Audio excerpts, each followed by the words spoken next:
Hello everybody. Hope everyone's having a fantastic morning, afternoon, or evening, depending where you are. Matcha's pregnant. Congratulations! Congratulations. Please name the Yay! child after Two Milk, please. Oh my god. We need to Oh bring my the God. magic of Two Milk into the world. Please We name the do. kid Skim. Oh my god. Name the child Cafe Enchanté 2 because we're not getting it. God, please. The only way we'll get it is if somebody We'll get births it. a child with. Yeah, one way or another, we will have it. Yeah, we want it right now.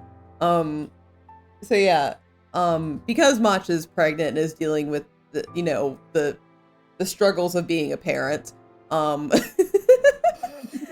we have a demo today. Seven Scarlet is gonna be starting in September instead, just because it takes a while for pregnancy to happen. So, so anyway, let's introduce ourselves. My name is Nur, and hi. My Hi. name is Ten Arcade, and I am not pregnant. My name is Moji, and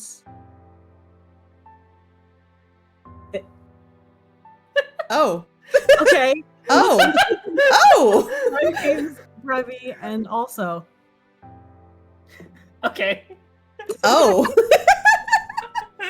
I thought we were gonna go with the pregnancy bit. Like all of us Well, would just we're say that we also were not pregnant. pregnant, Oh, so. okay. Well, I'm not pregnant either. So that's good. But today, we're gonna try out another demo. So this is Crimson Waves on the Emerald Sea Amaranthine Moon. Woo! Oh yeah. The most light novel title I think we've ever encountered so far. Uh-huh. Wait. No, never mind. Silhouette game. Silhouette game, right? yeah. Yeah, Silhouette game had a longer title, sorry. Sorry, Silhouette game, love you to pieces. I fucking love Silhouette game so much. It's so good. Anyway, I know nothing about this game. I downloaded the demo a while ago, and I kind of keep a bunch of demos on reserve just in case, pregnancy happens. Yeah. So all I know is that this has vampires in it. That's all I know going in. That's So what we voted on. yeah, I literally messaged the group like 30 minutes before stream, like, hey, do you want vampires or this or this or this? And they're like, vampires, because we're all sluts for vampires. But let's get started, I guess. Let's do it.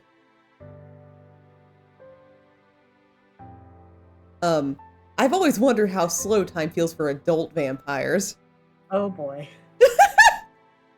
For the fleeting time I was a vampire as a child, it was like a never-ending summer afternoon. Hi, Renpy. Hi, Renpy. Some days I could play the day away with no heed for the time. I could explore every room in the manor thrice over, running it from every corner to the next. Other days, hours slinked by, every second dripping by slower than the last. Even the shades couldn't shield the banner from the impressively sticky heat of summer. Every step felt slower than the last. But for adults, is that the same feeling of being stuck indoors during the longest summer day of the year? Yeah, 2019, man. 2020. Whatever the year was. 2020. Or is it more akin to sitting in a backed-up doctor's office, or watching the fire crackle during the first snow of the year, or waiting on a train that's forever delayed? It's annoyingly introspective thoughts like this that creep their way in as I have nothing to do but watch the grandfather clock tick closer and closer to the half-hour mark. A whole half hour I've sat here, waiting, for nobody, apparently. All of the cordial letters and handcrafted gem samples I'd been sent were a sham, or a prank. Once we agreed to meet in person to finalize the business proposal, he hightailed it elsewhere. I clenched the body of my dress. The clock chimes in mockery of me. Not even a servant has so much as entered the room or hallway to inform me of his tardiness. As the grandfather clock's chime echoes in the room, I glance outside. The day is almost over, but there's still some daylight left. Time better spent outside than in here. I ease my shoulders, promptly standing, and I leave. The nerve of him! to gush about how interested he was in my business proposition, to boast about how perfectly handcrafted his gems were, only to stand me up. If another letter from him arrives, I'm tossing it in the fireplace. I trudged down the alleyway, my PNG bobbing up and down, not wanting to hit the crowds, walking down from Main Street in the broad daylight. At this time of day, the sun feels its brightest and the most headache-inducing. The back alleys, however, are always a pleasant source of shade in an area of town devoid of trees. The shade was perfect on a hotter day like this. But they're also perfect for hiding people. Oh, her name's Lucy. Lucy. Lucy. A darkened figure tags along about a block's length from me. I skip to another alley. He follows. I press against the walls. I pass by a few workers in another alley. Turning at an intersection while I'm obscured behind them, he still follows. I'll have to do something more drastic. I double back to the first alley, making a long circle, square, to get there without running into him. Okay. The stairwell of the building juts out just enough to hide myself, so I lay in wait there for my pursuer. No one appears from around the corner. Maybe he gave up already. I lean forward to look down the alleyway, but something tugs on my hair ribbon. Hey! Okay, who wants to be Nemo? Oh my god. His name is Nemo. Nemo? There can only be one choice. Nemo? What do you think you're doing? Oh no! Oh no! I'm giving chase. Looks more like you're running around up to no good. You're no fun. And you're pregnant. What? I'm not! You're running out so early. Now I went to check on things and nobody was around. I skip past him. Hey! Come on, I want dinner. Huh. He didn't show up, did he? He must have thought he was too good for my offer. He'll see he can't get far without help. I grit my teeth. I can feel Nemo looking at me with pity. Alright, dude. Let's go home. I turned back to grab his arm, but instead I'm met with a hand pushing down my head. Hey! I'm sorry he was a no-show squirt. Hey! We'll find a better fit soon. Just don't try to rush these things. It's not like I'm going to kick you out. Why are you mentioning that right now? You don't even own the place, you moocher. I'm not a moocher.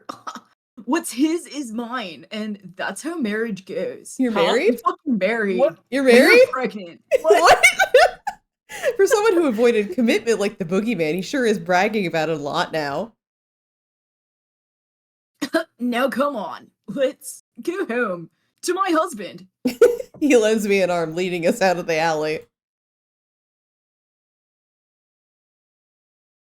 The floorboards creak underneath our feet as we step down the hallway to our flat. Darkened wood lines every hall, making the space feel shades darker than it actually is. Most of the other residents should be home by now, winding down for the day. But more so than the sounds of our footsteps, the melody of a violin permeates through the hall. It's soft and cautious, each note more careful than the last. You can practically imagine someone reading from sheet music while playing the notes. There's something a bit relaxing about it. Not overwhelmingly loud, but rather something that's rested into the background. The piece echoes through the walls, making it hard to tell where it's coming from. As we near our own flat, though, the notes stop. I sigh to myself that we won't be able to hear it at dinner. Okay. I'm sorry to hear about that. I've heard so many good things about him. He's the jeweler who made my brooch and cravat, after all. Maybe something urgent came up. I'm sure you'll hear from him in the next day or two.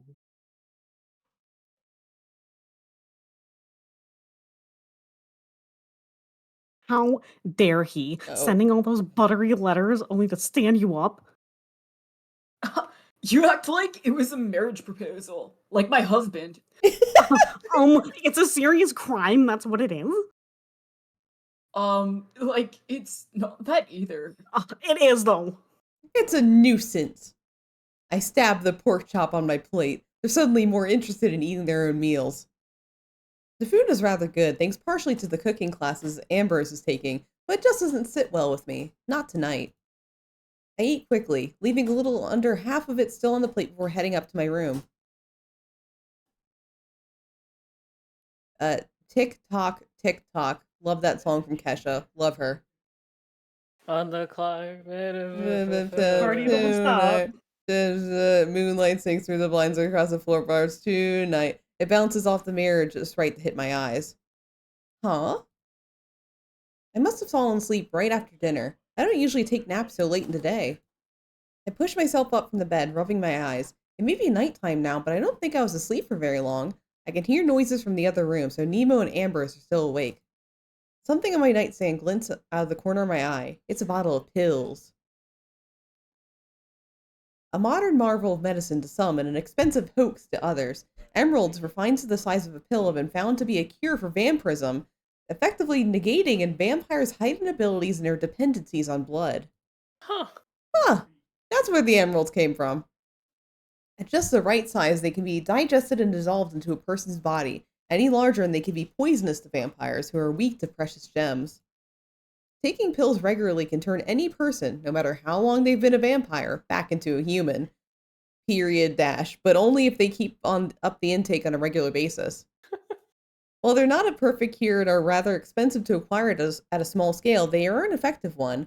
I haven't had to drink blood in years, but also I haven't had the use of my heightened physical abilities in years.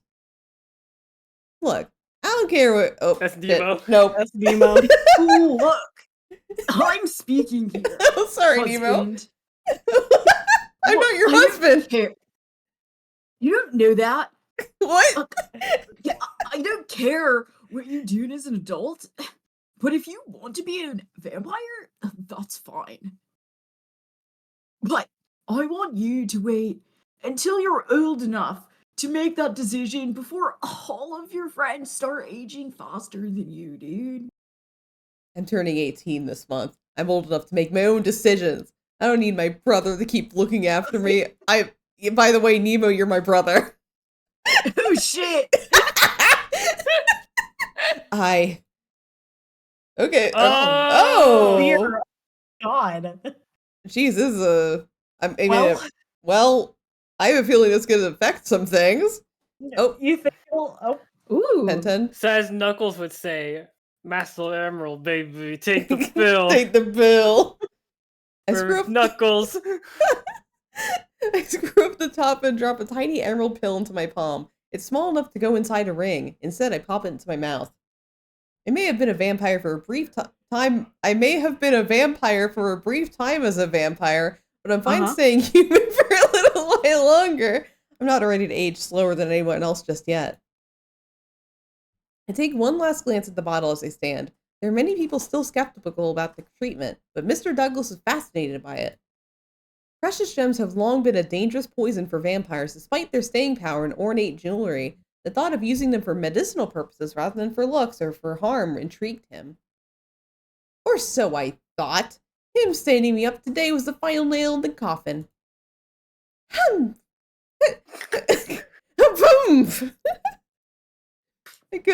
I could spend the rest of the early night hours sleeping or else I'll mess up my sleep schedule. Nemo and Ambrose are in the parlor, as I figured. Nemo, my brother, and not my husband, has hogged all of the candles and minimal lights and looks deep in concentration on fixing the radio. Despite the low lighting he's left with, Ambrose is reading the newspaper. With his vampiric sight, he doesn't have the strain to read it. Still, I don't want to be their third wheel for the rest of the night. I step out into the balcony. Oh, question mark? Oh, yeah, they're gay. They're totally married. Oh, them bitches gay. Them bitches gay. Oh. I don't see you out here. No, it's fine. I'm standing in the dark, so like, yeah. Oh, because you're a vampire? I don't know. Cecile scrambles to his feet, eager to get up off the concrete floor. So, how you doing? How do you think I'm doing? Shitty. Yeah, shitty. mean, Yeah, I can't believe that man standing you up like that. We gotta tarnish his name. Like, put something really poopy in the paper about him, you know? I'm not shitting in the paper, Cecile. He'll turn us in himself in due time, acting like that. Besides, I'm not sure how you of all people would even go about doing something like that, shitting in the paper. I'll find someone else to work with it. Maybe I'll reach out to doctors again to gain more public approval before reaching out to manufacturers.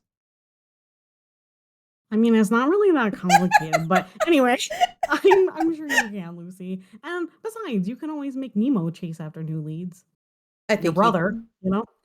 yeah, my brother, not my husband. I think he chased him Yeah. off more than help. He hurt him. Yeah. He has enough work to do around campus, but he's insisted on going with me to every business meeting, party, and more. I can tell if he calls himself my bodyguard or my chaperone. It's not even his family business. So speaking of which, you'll be dealing with all this soon enough. Wait, am I your brother too?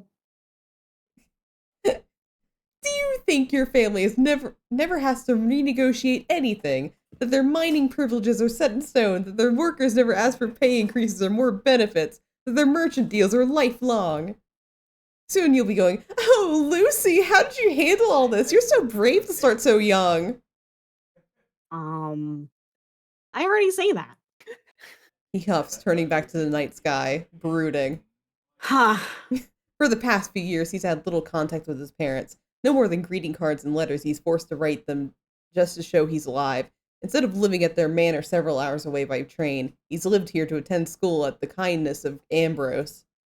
Most of our classes are together, and we're both focusing on business so we can take on our family's businesses. And yet, sometimes it feels like it's hard to get a proper answer out of him. Chin up. You'll get the shadow local business soon enough. You're lucky you don't have to do that. I've got plenty of real world experience at getting stood up. Uh-huh. They'll only let me count it towards classwork rather than letting me finish school early, though. Lucy. His voice is small and short, cutting off his own words almost as quickly as he left them. What is it? Nothing. I reach over and pinch his ear. Ow. It's not nothing if it came to you, so spit it out. Cough it up. It was just a stupid thought, but I was wondering if this is what you really want to do. Like, I'm questioning your whole life choices, you know? Well, I never questioned my own life choices. You stop doing Yeah, that. I know. Don't That's do it why for I'm doing me. it for you. No. Again, his words drift off the longer he talks. It is. Uh-huh. I've had to live off of others' generosity for too long. People will think they owe it to my parents to keep me safe. I want to forge my own path going forward. I want to prove I can be on my own. Are you sure about that? I'm sure. Then what does that say about me? And why did the type get so tiny? I don't know. Huh? I couldn't hear you. The text was very small. I said, I'm sure you'll find a good business partner before long, Lucy. Oh, okay. After a moment, it's clear he intends to leave the conversation at that and continue brooding in the darkness. Kingdom Hearts. He keeps on mumbling. Cecile's family is from newer money, having made their living from mining operations for precious gems. While his ancestors may have sweated it out in the mines, the current generations live by signing deals with property owners, negotiating labor work, providing gems, and more. The idea of an opportunity has not been lost on me. Every time I bring it up or even mention it, however, he lets the conversation drop. At least it's a nice night out here, isn't it? I match his gaze. I say Gaze? nothing. No, they're inside. far, far beyond the rooftops, the stars dot the sky above us. They shine back at us vibrantly, almost twinkling. I don't want to be so dependent on others anymore. I want to build something for myself. And I say nothing to him. Okay, well, good I night, guess. stare. Like, you're just gonna like stand there. Okay. I stare there menacingly. For all the prestige and respect they hold, the towering spires of Prideaux University do nothing to keep the sun from my eyes. The morning glare is so consistent and forceful that most students go out of their way to take the long way around the east entrance to avoid it. You would think the sun would be more considerate and less intrusive given the number of vampires working and learning on campus. As for Cecile and myself, we often avoid the problem entirely by winding through the gardens and taking shortcuts that only make sense when you're setting out from the headmaster's apartment. How infuriating! I should be drafting contracts and celebrating now. A rough sigh escapes me, more a sign of exhaustion than anything I'd expect. My classes will provide a moment's distraction at the very least. I need to keep my focus sharp and find another prospect quickly. In the future, once Cecile takes over his family's business, we can form a partnership and build a more secure chain of supply. There's no chance of that while his father's in control, unfortunately. If I recall correctly, Elm's family owns a series of retail establishments. I have no idea what business they're in exactly, but it's certainly a possibility. Ambrose is also meeting with the university board soon, if I'm not mistaken. There are several prominent businessmen among the board, including at least 2 wholesalers and a renowned doctor. Costco. Whoa, Costco? Perhaps I could convince Ambrose to arrange a meeting with at least one of them. Preferably Costco? It's either Costco or BJ's. Which one would you prefer? Oh, Costco. Oh, wait, Lucy. Oh. Cecile, what are you doing back here? Well, to start, I saw that stray cat that's been wandering around campus lately, and then by the time I tried to get your attention, you'd gotten this far ahead of me. I mean, like, I had to take a detour for the cat. Like, come on. Yeah, it's a cat. You know that cat won't pay you any mind no matter how many slices of roast chicken you leave out for it. I don't need your negativity, Lucy. I wasn't trying to bribe it. I just wanted to show you, but you move so fast when you get lost in thought. You don't even hear me, and I wasn't even mumbling that time. I'm Sonic. I go fast. It's not much of a I know. choice in the matter, thanks to recent events. I'll have it sorted out swiftly like Sonic. Yeah, you definitely will. You'll have all the merchants in the city begging to partner with you before long and totally not standing you up. And someday I'll be saying the same to you. Aw, well, this doesn't come as easily for me as it does for you, Lucy. He smiles, but I know him too well to leave it at that. He's been so unsure of himself lately, but Cecile's more than capable of keeping pace with me, even if he doubts it himself. He was up rather late last night, though. Not often I see him so easily distracted either. I'll have to ask him about it later. Cecile has been my best friend since we were children. He's always rushed to support me, even when it puts him in danger. I only hope he isn't wearing himself ragged, trying to keep up with me now. The university gardens are always immaculate. Students and professors alike meander through its hedges, rushing between classes or taking leisurely strolls. It's also haunted! If you believe the rumors spun from the mistaken sightings of marble statues in Oh. dead hours of the night. You know, normal. Oh, yeah? Yeah, it's a little haunted. 5 years prior, a series of vampire attacks terrified the campus and kept most from venturing out after dark. I suppose classroom rumors are a sign of Prideaux's recovery from that incident. Instead of a ghost, however, I see a tall, pale face beneath the lilac blossoms. Good. I need to catch him before class begins. Are you admiring the flowers, or have you been waiting for us here? Or are you happy to see me?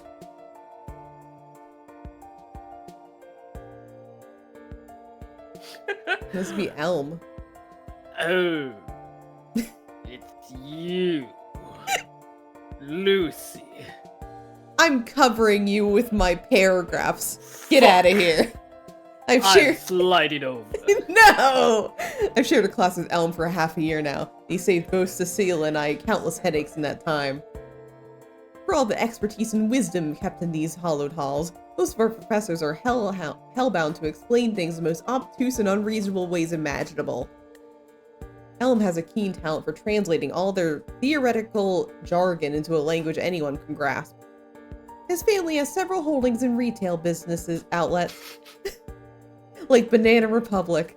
Though now that I think more on it, I don't know about what they do or where their money comes from. Oh no, we shorted Banana Republic, dear. We're invested in the Target now. Oh no, he's a Target boy. It's easy to forget details like that when we talk. He always listens intently, and he's consistently surprising even our professors with his insights about Target and, Walmart and Kohl's. Not that you know that from the detached air about him. No matter what the situation, Elm can always set someone at ease, most often, I think, by taking much of their unease unto himself. Do you have a moment before the professor arrives? I'd like to speak to you about... I'm sorry. His voice is so brittle, it's usually hard to read any of his expressions, but right now he's clearly preoccupied. Not today. What? I'm not in a sound state today. The Mercury is in retrograde. Do you feel unwell? You look the part, no doubt. You look like shit. He shakes his head. Lucy, there's something I'll tell you later. Wait just a minute now. What do you mean by later? Like today or tomorrow? Look, Before a vampire. I knew that! Before I can ask him what's on his mind, he ducks into the classroom and makes his way to a desk. Lucy, what was Elm saying? He kind of looked like shit. I said there was a vampire. Oh, I didn't know he could still hear me. I'm a vampire, so I have. I know, everybody knows that, Elm. Not sure. It's almost as if he was in shock that he's a vampire. Did he really just, have that revelation now? I mean, you don't think he caught a summer cold, do you? Or, amnesia or something? No, I am not pregante. Oh, I didn't even think about that one.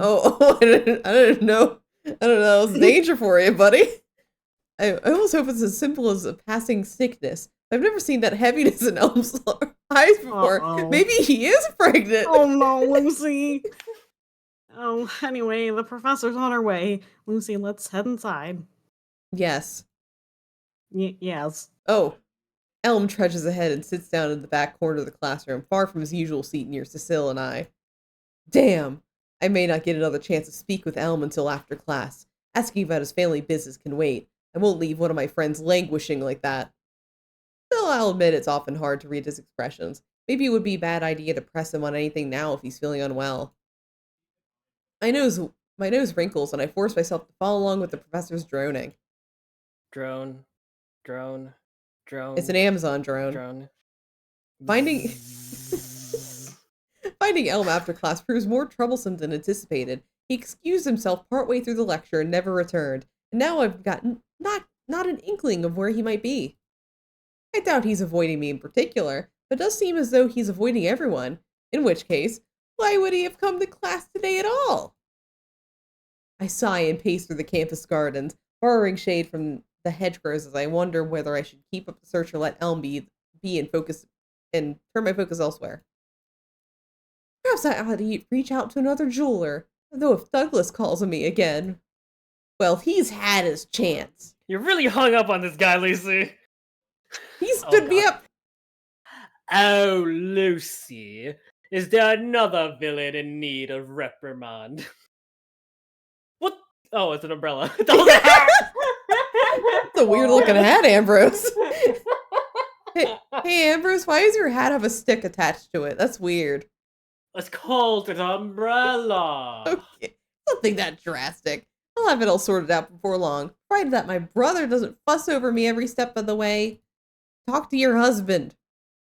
He's showing his concern as best he knows how. You finished your classes for the day, haven't you? That's me, Ambrose. I happen to have a free moment, and I was planning to take a walk into town.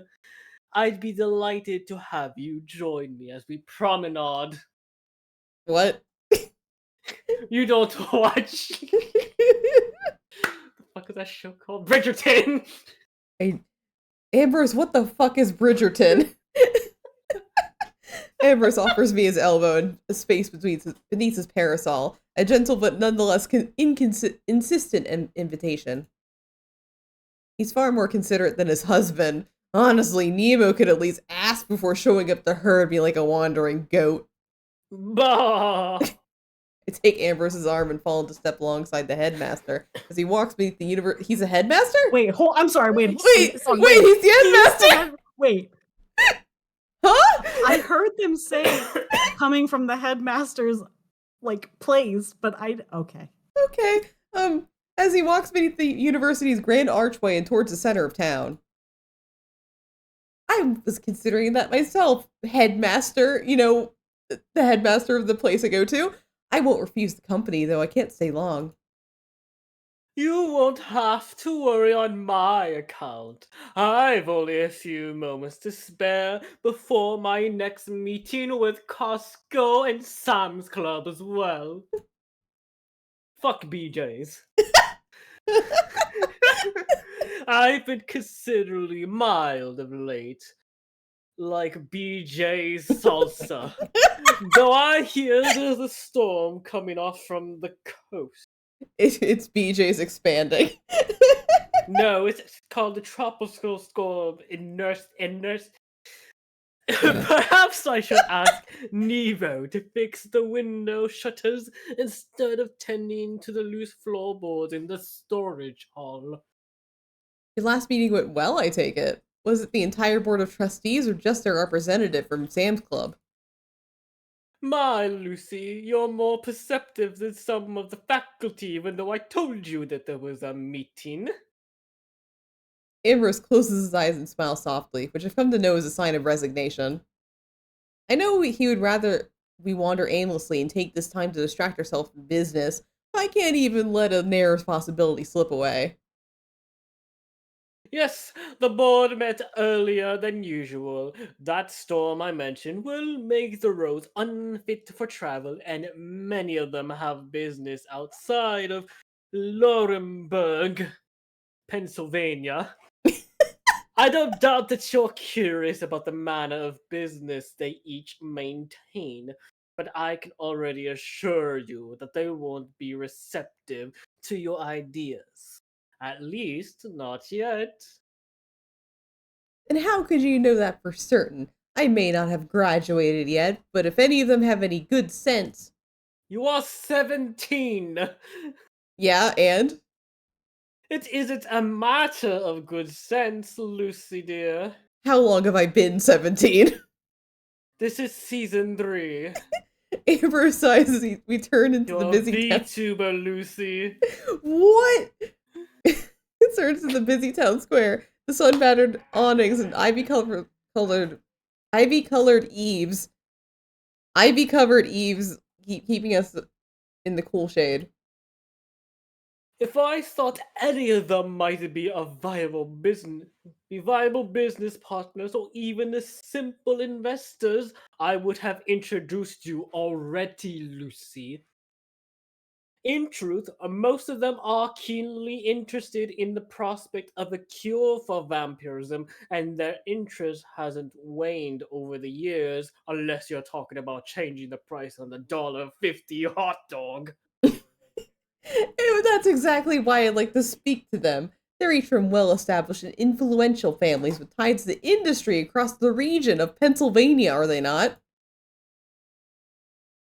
Lucy, they are interested, but they're even more cautious of anyone proffering a miracle treatment. There's a mic wire in the way of some of the words. 1 second. It's too soon. I promise you that I'll arrange a meeting with the head of the Tradesmen Guild once you have more momentum.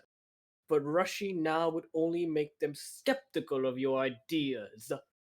Ha! Do you really think I couldn't convince them? I'm Yeah. living proof. I'm living proof, after all. What room could they have for doubt when I'm testing the cure on myself? Ambrose pauses in the center of the street, and the crowd parts around us, as if we're standing on a small boulder in the middle of a rushing stream. One of our trustees is also the head of a trade guild. Years ago, his only son took ill while accompanying him on a business trip to Milwaukee. The child had a weak constitution already, and his father feared that this new wasting cough and pregnancy might kill him.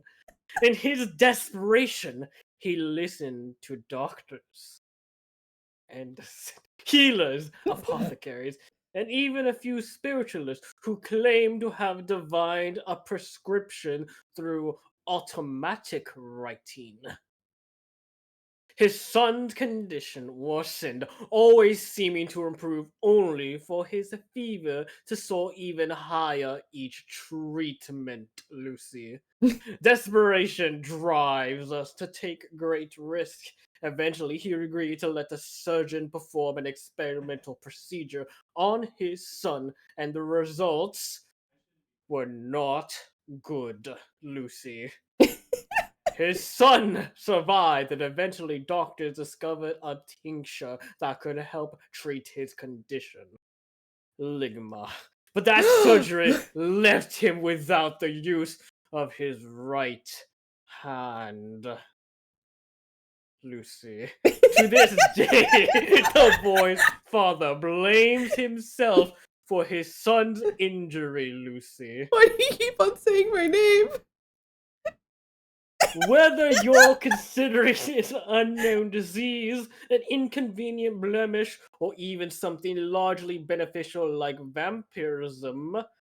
Vampirism is apparently beneficial. Where's Astarion? People Ooh. like him are too cautious of any potential miracle cure to throw in his support behind anything unproven, Lucy. I wouldn't. That's hardly the same. I have proof, and you and the others can vouch for his authenticity. The truth won't be enough, and they can't handle the truth, Lucy, if they don't have the heart to trust it. We'll have to get a Kingdom Hearts then, easy. The gentle smile on his face is so infuriating. Unlike my brother, Ambrose is always forthcoming about and carefully crafts his arguments. He's always respected my ambition and my talents, which is why I hate it when he's right about things like that. The old merchants and business owners like Target aren't often swayed by proof alone, Lucy. They want to see the flow of spice and people and markets before they act. It's not enough that medicine works. They also want to make sure people will trust it. Doctors will prescribe it, and suppliers can procure it. Do you know how hard it is to get an emerald mine? I wonder if it would be worthwhile to stop taking my pills just long enough to use my blood arts again. And all I need is You're what? yeah, the blood arts. All I need is to prove that I'm a vampire, and then no, I need something more reliable than blood arts. This is Kekai Sensen now. Welcome. I can feel my grip tighten around Ambrose's arm, but he says nothing. Relaxing again, I take a step forward and he matches my pace. Someday, I'm certain it will be as simple for a vampire to become a human as it is to alter the physical changes of... Huh? You know, I don't know either, Lucy. Ambrose, what are you saying? The trustees are all people of great influence, like Costco and Sam's Club and Aldi's and BJ's and Target and Walmart and Kmart. Yeah, I know department stores, Ambrose. You didn't know Kmart was dead, Lucy. I promise that in time they will believe you. There's no need to rush. You'll make progress faster if you pace yourself, Lucy. Thank you for your advice and your concern. I'm more than comfortable at this pace, however. I have the groundswell I need to speak with bigger investors soon enough. Speaking of which, have you not heard from that harlot Douglas yet, Lucy? He seemed worried, perhaps even mired and unease. Unfortunately, I have no such sympathies. Not a word, that whore, but it hardly matters. I won't waste any more ink on unreliable whores like him. That's concerning. I could understand if he didn't contact you yesterday evening, but to ignore you into the afternoon. Is Douglas in town? I'll beat the shit out of him. Perhaps he's taken ill or pregnant. We aren't far from his offices if you'd like to stop in, Lucy. A waste of time, I expect. Thank you, though. I am grateful, in spite of the circumstances. Ambrose could hardly bear any blame for a jeweler's negligence, though I'm sure he feels some responsibility since he's the one who vouched for the whore as a trustworthy prospect. I'll consider it once I've taken care of other business. I'm sure it's a simple misunderstanding, Lucy. As a bell chimes above to mark the quarter hour, Ambrose waits patiently as the sound fades into the din of the town square, then gestures back towards the university. It seems I'm out of time, unfortunately. I've got another appointment soon, so I'll be heading back. Are you returning to campus as well, Lucy? No, I think not, Ambrose. I'll see you tonight at dinner, Ambrose. I'll see you. Oh, of course. It should be a crown of lamb, provided I'm not held up by the faculty. Goodbye for now, Lucy. Bob. Ambrose turns and bobs, and I let the shadow of his parasol slip away, leaving me in the sun. Ouchie ouch. The afternoon crowds have filled the town square, with laborers and tradesfolk winding through the bakeries and market stands in their lunch break. Carriage wheels and newly shod horses leave a dull staccato in the air as they pass one another in the street. Shop bells ring one after another. A large fountain babbles conversationally to the people gathered around it. In the distance, a small crowd applauds. Good movie. Good movie. I consider that Douglas's office is on the far end of the square, but the sound of a violin catches my ear. Is that what warranted the applause I heard? There's something both immediately familiar and uncanny. I've never heard this song before, and certainly have never in this place, but the melody feels eerily nostalgic. I suppose a skilled performer can evoke all sorts of emotions in their audience. Let's see what kind of person this fiddler is. Howdy. The quick triplets and rich vibrato echoes through the plaza, but actually seeing past the gathered crowd is becoming a hassle. A group of taller men in particular stand right in the middle, and I have half a mind to drag them to the back of the audience. There are people behind you, you dolts! Oh my god. I reach forward to pry the wall apart when the fiddler strikes a sharp chord and leaps up into the fountain's edge. Oh! Oh! They raise their violin up and their fingers dance along its neck. The audience claps to keep time. A bubbling warmth rises in my chest, but I can't look away. It's the Phantom of the Opera. They wear a mask. They wear a mask, but they're clearly quite handsome. How would you know? I don't know how Lucy knows this. They're She's a slick. vampire. Oh yeah, vampires can see through masks, I'm sorry. Their slicked back hair shines in the afternoon sun. Their hands cradle their instrument with the fierce delicacy. And the sound. I don't know where they were trained, but they're bursting with energy as if they can't help but draw their bow across the strings. It's enchanting. I've attended a fair number of performances in my life, from full chamber orchestras to unaccompanied singers on a roadside tavern. It's been years since I've heard a performance so desperate and passionate as this. It's the Phantom of the Opera. It's almost as if they're gasping for breath, and that violin is the only air they can breathe. Finally, the middle-aged man barring my path steps aside, and I move a bit closer to the front for a better look at this masked fiddler. Our eyes meet for a moment, behind their mask. Their brow hangs for a half beat too long, and they hop back down to finish the song. Before I can find them again, a round of applause rings out, and the people around me plead for an encore. The clasp of an instrument case clicks shut. Are they leaving already? I need to get their name at the very least. A musician with that level of passionate talent could do better than busking in the square.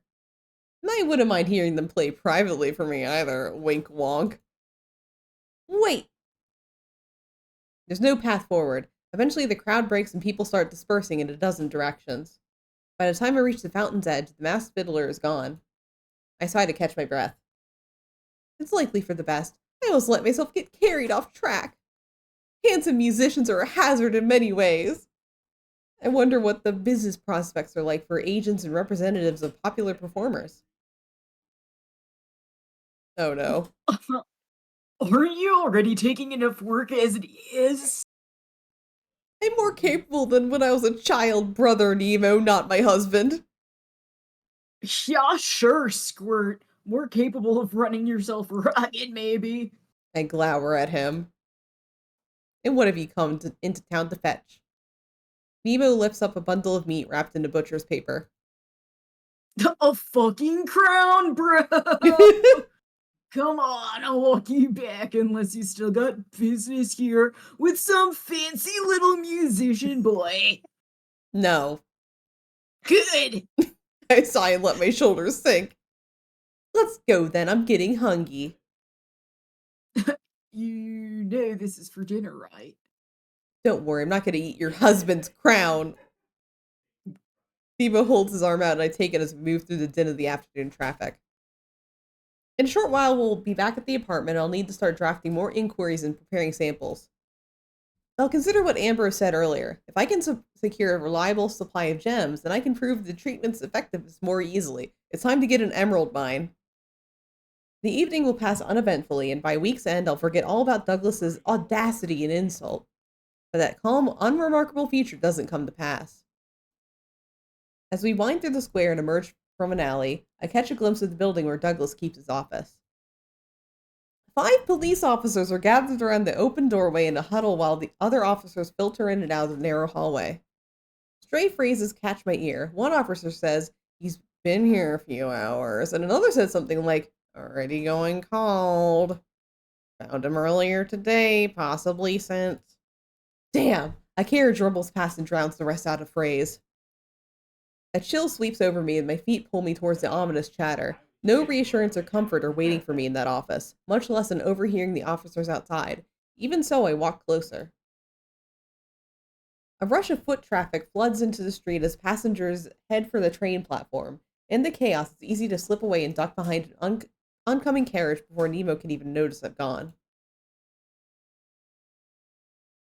The clock chimes at the top of the hour a moment before I reach the doorway. Outside, the police are still chattering about how hard it will be to cordon off the area and turn away gawkers. They don't seem too concerned with all the people passing in and out of the main building, though. It's almost embarrassing that I can slip in so casually without drawing a second glance. I'm going to tamper with the crime scene. Douglas's office occupies the ground level of a fairly new yet imposing building close to the center of Laurenburg, Pennsylvania.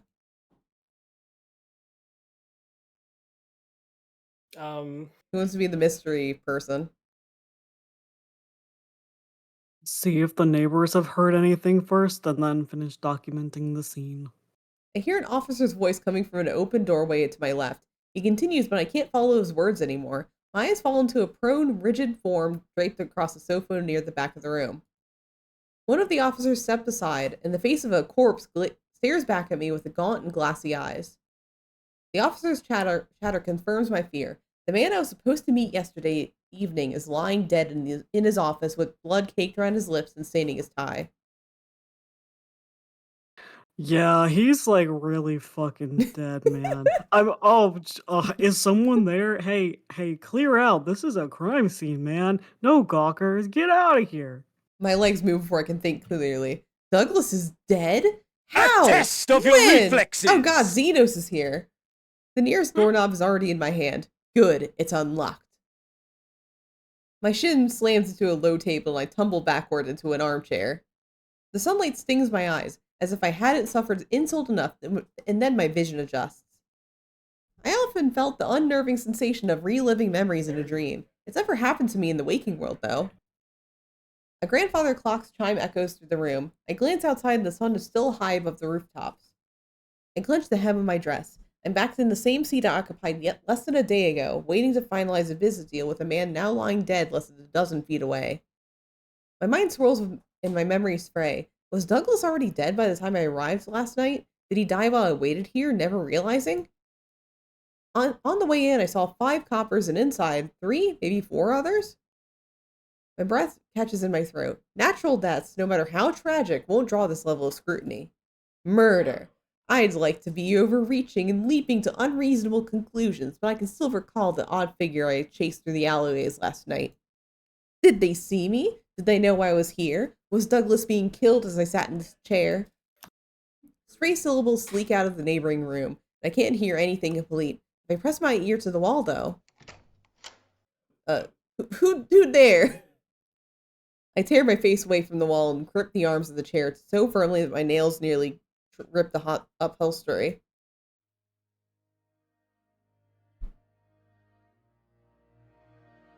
Oh, Jesus. My apologies. I wasn't aware anyone else had an appointment today. This is crossing over to into the absurd. Why is Elm here? And why was he changed his outfit completely since he was in class? I hope you have not been waiting long? No, I only arrived moments ago. Did you know someone got murdered? Good. I can pour you some tea if you'd like. What do you mean, good? Good. That someone got murdered? Good. No, thank you, if I may ask. Go right ahead. What exactly are you doing here? Elm smirks. He's never smirked. At least not that I've seen. Oh, it's not. Oh! Is it not Elm? Oh, it's not! Secret twin, calling it now. Secret twin. Who wants to be Mystery Elm? Who wants to be not Elm? Then? I'm afraid you have me at a disadvantage, if I may. He reaches forward, and before I can stop him, he's lifting my fingers to his lips. Into? Oh no! Oh no, he's eating my hand, Elm! Ah. Tasty. Oh. Ah. You've met my brother. I'm sorry for the confusion. We really are quite alike. Brother! Elm never mentioned having a brother, let alone a twin? Why wouldn't he have brought that up? Because he's an asshole. Sorry, I read your Yeah. mind a bit there. Anyway, I don't know what my accent's doing, but it's doing something. Despite the circumstances, I'm charmed to make your acquaintance. I'm Rowan, currently the head of my family's business and estate as of this morning. Like right now. At glance, he looks just like Elm, but the air around him is completely different. And his accent, That's a too. win for you.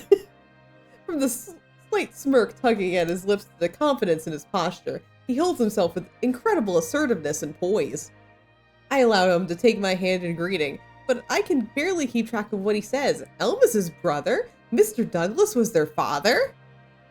That explains Elm's behavior earlier. He must be grief-stricken, but meanwhile his brother doesn't betray a trace of sadness. Huh. Why didn't Elm mention his twin to me? And why is Rowan taking all this in such easy stride?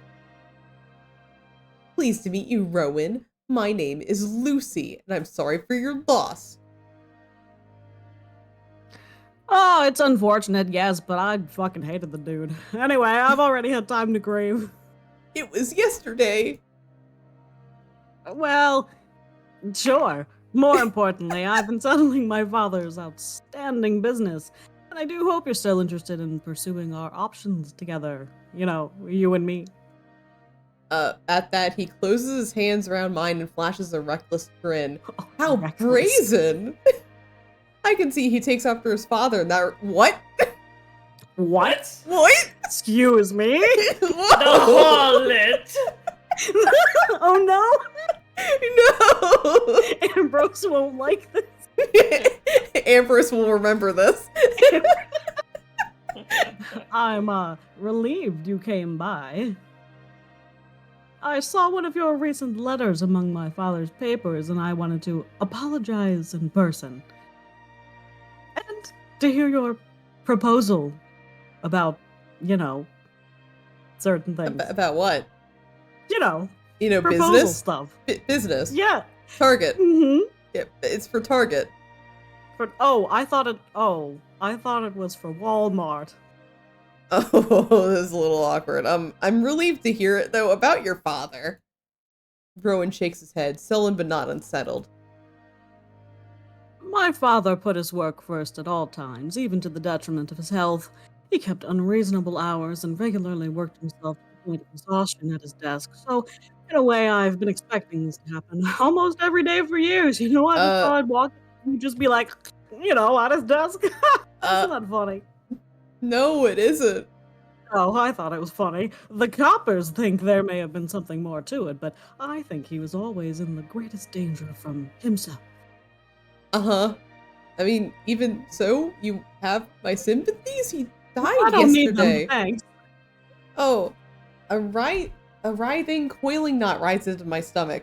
I'm still reeling from Douglas's death and a prickling unease left in my questions about Elm and Rowan. Is their family business even stable right now? Is Rowan trustworthy? I'll have to sort that out later. That's a tomorrow problem, not a today problem. At present, I need to know exactly why the police are here in such force. I doubt that figure fleeing the scene last night was just a harmless bystander. If you have everything in order, shall we continue discussions of our potential partnership with Target? Oh, partner. Yes, unfortunately with Target. Well, tomorrow's the earliest I could give you the attention you and your Target ideas deserve. Tomorrow! That's acceptable. I've got like 15 minutes, between other meetings, so. Oh, If it's yeah. Walmart, I could give you an hour. yeah, But, thanks for your understanding, even though I fully expected my father to work himself into an early grave. I'll need a bit more time to make arrangements for his burial, all that mess. Rowan smiles easily, but despite his confidence and aplomb, he can't hide the crooked knot in his tie and the stray loose buttons on his cuffs. I wonder if he's taking his father's death worse than he appears. Though I still don't see why the police would be so interested in a jeweler's natural death, no matter how untimely. You have my sympathies. What time should I meet you then? You're pretty forward, About Target Giving me business? sympathy and all that? Wow. I'm not fond of delays unless they're absolutely necessary, Well, I said I can give you 15 minutes, but a woman of ambition and charm? Well, let's meet at my family's manor after breakfast. Close to the university, and we'll waste less time stepping aside for the coppers.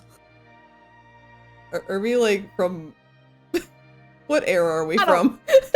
I'm not really sure. I just kind of fell into this one, so take it as you will. Perfect. I look forward to formalizing our partnership then. I've been alive a long time. As will I, Miss Lucy. Rowan bows deeply, raising his face to meet my eyes and flashing that reckless grin of his once more. He certainly inherited his father's sense of flattery. Lucy? Lucy, you're 17. Lucy, oh God, what- please. Lucy? Can we just say her birthday happened? In the window just behind the grandfather clock, I notice Nemo searching for me among the Oh, no. afternoon crowds. I'm not feeling at ease with the police lingering so close by either, so it's time I head back. Squirt, Oh no. squirt, Oh no. Thank you again. squirt, It's a pleasure to meet you despite the circumstances. I'll take my leave. I gotta go. squirt. Do you hear that outside? What is that? It's a bird. It's a bird. Oh, it's a weird bird. Well, of course. We'll speak again tomorrow. Okay. Maybe my accent will be different. Who knows? Oh god. I leave the small meeting room quietly and hurry down the hall, slip behind the coppers, and grab Nemo by the arm to pull him into an alley. Oh, hey, Lucy, what's going on? Where did she disappear to? Like, that was really weird. Douglas's office.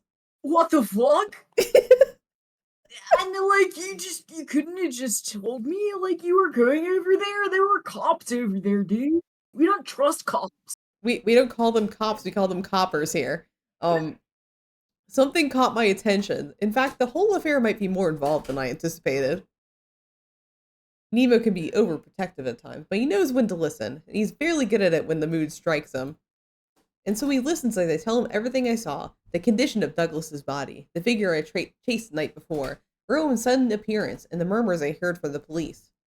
We talked about possibilities and contingencies all the way home, Not that Nemo knows how to navigate business with the requisite delicacy. We parted the university gates, and for the next several hours until nightfall, I try and fail to find any trace of Elm. Oh no, it's an Utano Prince Sama situation. It's the same guy. Oh, no. No. What an Oh, exhausting day. Feels as though I woke up a full week ago and been running without rest since then. Of everything that happened, though, I find there's one in particular that won't leave my mind. Okay. Oh, So we have to so we get to pick. pick who we're investigating, or Oh dear. oh no. Oh boy. So we have Cecile, Elm, Rowan, and that handsome fiddler who has nothing to do with anything. No, I'm sure. No, absolutely not. Yeah. Definitely not. Yeah, so we got childhood friend, the one who's definitely not Rowan, the one who's definitely not Elm, and 10, Phantom. where are we going? The fiddler. All right, Hell yeah. Phantom of the Opera, let's go. That fiddler in the town square is so enchanting. In the midst of a tumultuous day, that brief moment when I listened to their performance was a desperately needed respite. I'm shocked I've only seen someone so skilled around the city before. Have they only arrived in Laurenburg, Pennsylvania recently? I haven't heard of any new performing troupes or orchestral companies passing through.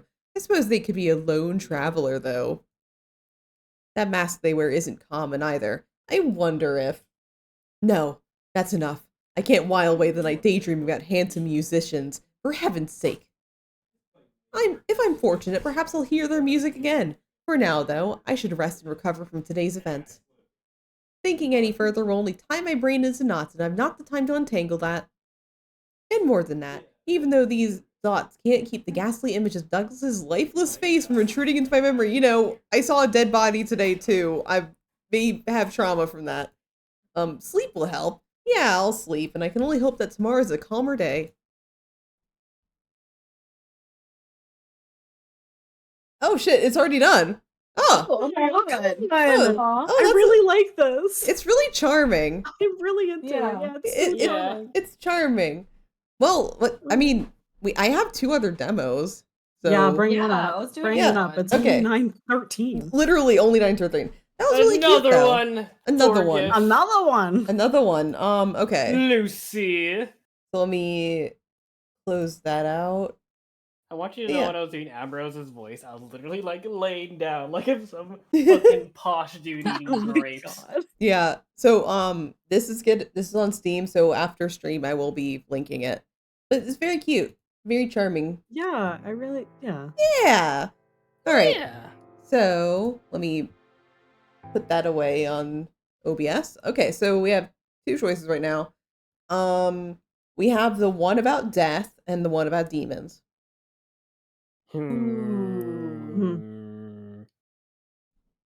If Flip a coin? Yeah, flip a coin, honestly. Yeah, 10 key, flip a coin. Flip a coin. Flip a coney? Okay. Yeah, flip a coney. Heads deaf. Death? Okay. Great, death time. The first time we're opening this game. Yay! Deaf. Death. Please don't, like, Blast destroy my eardrums. Like, No. please Oh, don't do no. that. Or nor. Okay. Alright, well, let me adjust the audio. It's a little loud. Uh-oh. Uh-oh. Okay. And I have to mute the voices. Because this one has voice acting. Oh. Woo! So, okay, all the characters stuff is muted. But yeah, let me stream this to you guys. This is called Salvus Aries. Whoa. Yeah. Oh. Let me... Whoa, why are we in 4K? What? Why is it set to 4K? The What do you window mean size. 4K? Look at it. Oh, I don't know. It's not. I don't think it's at 4K for my screen. Because I don't think my. Because it's windowed right now. It's like not even taking up my whole screen. Okay. Oh, Well, Well, anyway. The 4K experience, baby. Good experience, baby. Okay, so let me just instant please. Oh, I should change the game, the stream category. Yeah. Yeah, I should do that. Okay. There we go. Did it. Cool. So anyway, let me just like, I'm gonna bump this down oh a my little bit. goodness. Hello? Hi. Yeah, so there's a lot of characters here that we can wow. meet. Wow. But yeah, Whoa. let's test it out. Let's You go. also know nothing about this one, Ner? Know nothing about this one too. Great. Cool. I know nothing about anything. Cool. Oh shit! Oh shit! Oh, God, we have to think of the wow, character we're name. so cute. She's very cute, I like her. Swiffer. Hmm? Swiffer. Swiffer? Swiffer. Okay. Okay. wet jet. No. A wet Swiffer? Can you? Is that all you could type? Yeah, okay. Let's Yeah. go. All right. Oh no. Great. It was the day of my execution. Fuck yeah! Let's go. Okay. Already metal as hell. The footsteps down the hallway came closer, towards my cell. I had already been given my final meal, so this could mean only one thing. Ah, the time's come already. Public executions were so rare.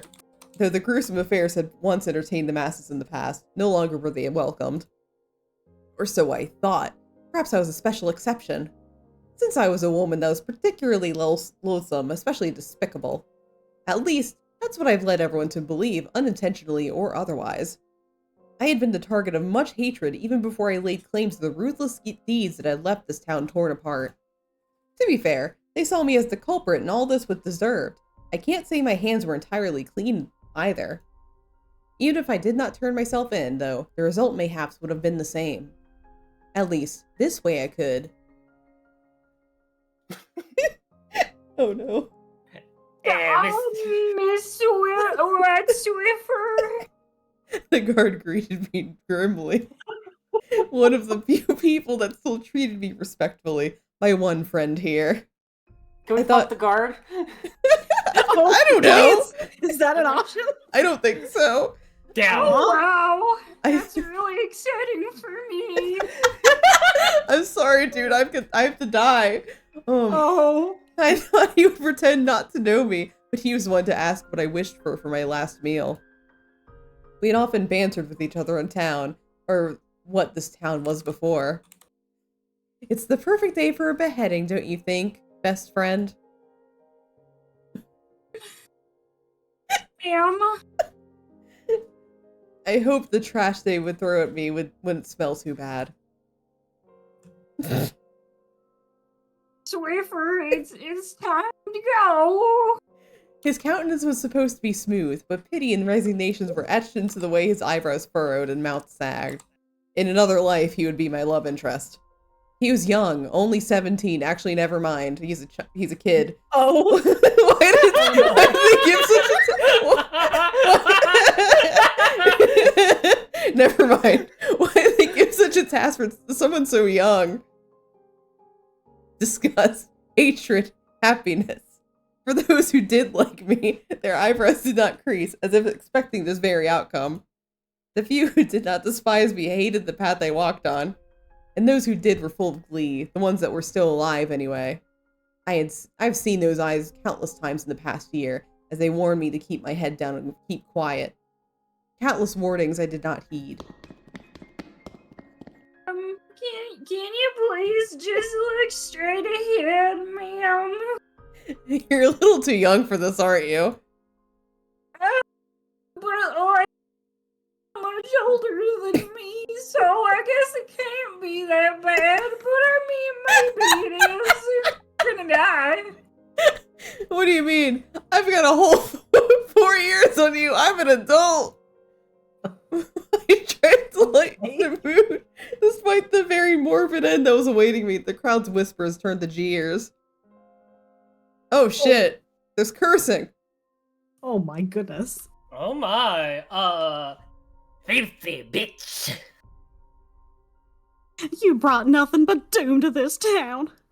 I was pelted up, but it smelled like rotten food. Despite the urge to heave, I maintained my countenance to remain the calmest it could ever be. I wanted to keep my dignity to the end, whatever was left of it. There wasn't much food to throw since we had to cut the supply routes. Ouch! So they threw rocks instead. Yeah, hey, like one scratch gets on us, and then you'll be the go next. You can get your head chopped off next. You bet with your rocks. Next, huh? I smiled, though I could see him wince. Sorry. He whispered to me in a hush. It's alright, you're not wrong. You really defending a traitor like her? You had to. This wasn't necessary, I told myself. It was what I signed up for. It was for the sake of the nation. It would eventually pay off, even if I were not around to witness it. No matter how calm I tried to be, though, I could not control the lurching in my stomach. I knew this would come, but I was terrified to the core. The death was coming, yet I could still not fathom that I would be gone in just a short while. But more than that, I longed for what I would be leaving behind. My family, my favorite bread, fresh from the bakery, crispy and fluffy, I can never taste it again. After everything, why is thinking about bread bringing me to tears? My last moments on Earth, and my mouth is watering. I asked for one last loaf for my final meal, but the flavor was not what it always had been. I tried to remember what the taste I once cherished, but better than the bread was the people I shared it with. Ah, that's why my heart hurt so. The guard brought me to a sharp halt. I thought my execution would be done in the middle of town. Despite the burnt, indistinct rubble, I knew exactly where this was. A cruel estate that was once the source of all troubles. Of course, they met their demise. He made sure of it. It was why I was here. His sins were greater than my own, but if he was the one that forged the path, I was the one who paved it. I laughed as I looked up at the burning sky. Someone thought this was the perfect place for me to die. Would my grave be here as well, or would they even bother burying my body at all?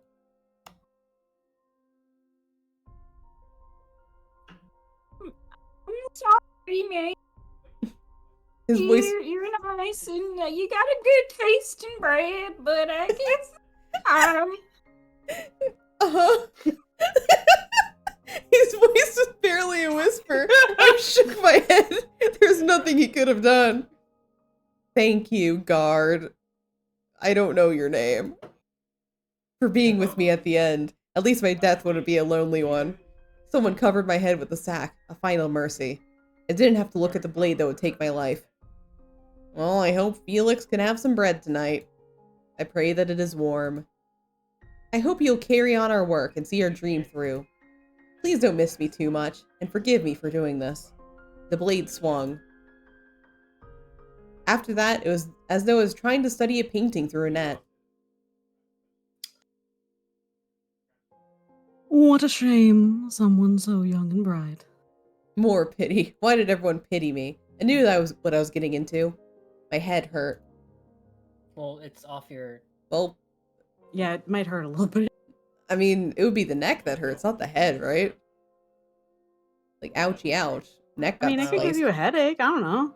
I mean, actually, you know what? Like, the head falling and, like, hitting the ground might hurt a little bit. You bumped your noggin. I stepped forward. If I still had a body, I could not see it. I can only trust my footfalls would take me to a destination. Open the door. The light grew brighter. To the cafe? Is there no way to reconsider? Oh. Hands you a steak. Oh. Okay. You forget that there is more in your power than mine. I've done what I could. I will not back down. Oh no. Please Ar- don't be recurring characters. Arguing. I really hope Lots of arguing. I think it was about me. Oh fuck! I wish someone would tell me what's going on. Why do I smell really bad coffee? Keep walking. It's like someone is flipping pages of a book. My own life was but a chapter, like ink on a page long disintegrated. Faces along the way, like new characters. A hand reached out to me. Hands you a steak. Oh, I mean, are you sure you wish to do this? There will be a price to pay. I cannot help you. But what did I agree to? This was just a memory, wasn't it? Still, I can barely remember anything. Take the hand. My heart hurts. It hurts. It hurts! It hurts! Make it stop, please. I begged for an entity that would listen to me. My heart, no, entire being throbbed in pain for what felt like an eternity. Then, as sudden as it started, it was over. I was at peace. The loneliness never left me, but it was distant. The searing pain that tore my heart felt like a separate entity, as if it floated next to me. It was a dull ache that didn't consume me, but didn't leave me either. Was this what happened after death? Where am I going? To the cafe. Oh, Welcome to Cafe Enchanté. welcome to Oron High School Host Club. Oh god. Oh. I'm sleepy. Time was an endless stretch. All the voices that swirled in my head soon faded away. Sometimes the same memories visited me again and again, each time they grew more distant. Then I finally fell into a dreamless state. I think I slept for a very long time. Wake up. There's some people waiting for you. Come on, follow me. Who are you? I don't know. But come on, Sleeping Beauty. You can ask questions later. My eyes were still entirely bleary, but I regained enough control of my limbs to reach out to her. She took my hand. The warmth of her touch grounded me enough to walk forward and through another door. Okay. Oh, chapter 1. Oh, sheepies! Oh, the sheep. I love the One sheepies! chapter. I love the sheepies. The sheepies are so cute. But it's so tubby. Oh. Whoa. Oh. What the fuck? Oh. It's a cafe. Whoa, this is a weird cafe. It's an internet It's cafe. an internet cafe. Whoa! This time I could feel everything. My feet were firmly planted on the ground. When I stretched out my hands, I could see them, every finger. I touched my neck to find it was still attached. Ah! A young woman guided me through a long hallway. She bade me to sit down. A few moments later, she handed me a drink. I believe this is coffee? Oh, dear.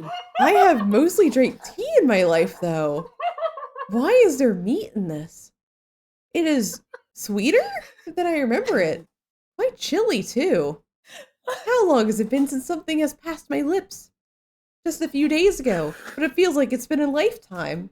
Actually, no. Several lifetimes. My head was pounding, so I focused on the drink to steady myself. Where am I, anyway? I heard loud footsteps and a raucous group approach me. Sounds of bickering, a few exasperated sighs reached my ears. While I have been in crowds aplenty, this one felt overbearing, more so than the last one I'd faced, and they pelted things at me. I haven't heard such noise in a century. Whoa! Should I? Should you what? Go for it, 10-10. Hey there. Oh, boy. Hello? Who are you? And where am I? What's happening? Oh! Okay. Consider us your welcoming committee. A welcoming committee? For what? Congratulations, you're dead. Welcome to the afterlife. Well, that was not very welcoming at all. I'm dead? Why was that surprising? My head got chopped off. All of my memories after that were particularly fuzzy, but I recalled that much. I suppose these things take some time to get used to. I should be grateful that I was on my own 2 feet again. Wait, I knew that. Why are you so surprised then? Well, I suppose I didn't know what to expect afterwards. Death is a shocking thing, you know. You've had quite a while to get used to the whole idea. Whoa, what happened to your voice, dude? I have? I spat out the steak. Oh. It's on the ground. Yeah. How does one get used to it being dead in a few days? Or it could have been longer. Ah, this was a pain. I peered around them, hoping to see a door to heaven. Hopefully it was heaven. I know I did some bad things, but they wouldn't put me in hell, right? So where are we going? The men all looked at each other.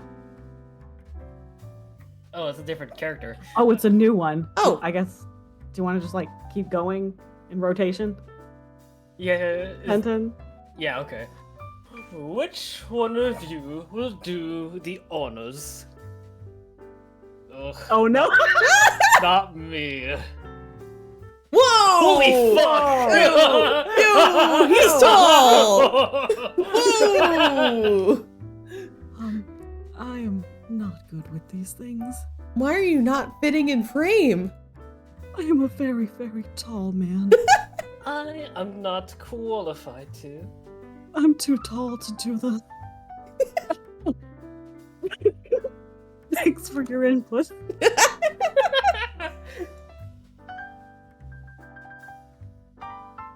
Oh, you're not the boss.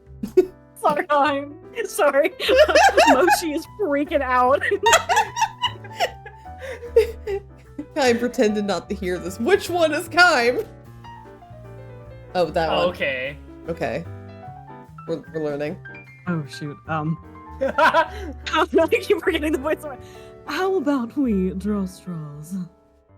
If it's such a hassle to tell me where to go, then I'll go find someone else to tell me. Where is the nice woman who gave me the coffee? Dead. Double dead. Ah, Lilia. The bespectacled man named Kime snorted. She's the last person you'd want to ask. I mean, have you tasted that steak coffee? She gets it shipped in from somewhere else, and ugh. It tasted good. What are you talking about? What? You need to leave. You're no longer welcome in this internet cafe. Okay. But anyway, you'd get a summary that tells you nothing you need to know and get yourself into trouble and have to drink even more of that steak coffee. Well, even more trouble. Oh no, they're sending me to hell, aren't they? I gulped. Oh, I'm in trouble? I have to go down there? The last part came out in a whisper, despite my attempts to keep my voice steady. I looked at the floor, expecting it to swallow me whole. Luckily for you, you've escaped that fate. Oh, thank goodness. But there is a price and a punishment. His grin did not match his ominous tone. Oh. He doesn't seem very nice. Rias, you are frightening her. I believe we should begin with introductions. Fuck me. Look at you, doing a better job than our leader. I'm not your leader, Zafan. You're the highest rank. I feel more like a father trying to rein in his troublesome brats. Dad? Brats! Oh. There's the resident papa. Whoa! Ah, thanks, Pops. Never knew what it's like to have a dad. Whoa! We don't have time to unpack that right now. That's another route. Anyways. I am Kayam Aster. It is a pleasure to finally meet you. You slept a really fucking long time. Finally. He held his hand out for a handshake. This is the proper capital human formality. Oh no, are we Okay. non-humans and humans? Oh No. Did no. you know that I'm a non-human? Human? Well, I usually curtsy. What? I quickly took it and mimicked his gesture, though it felt quite awkward as it was a gesture I witnessed mostly among knights. Aye, she's from an early time period, you remember? Oh, yes. What?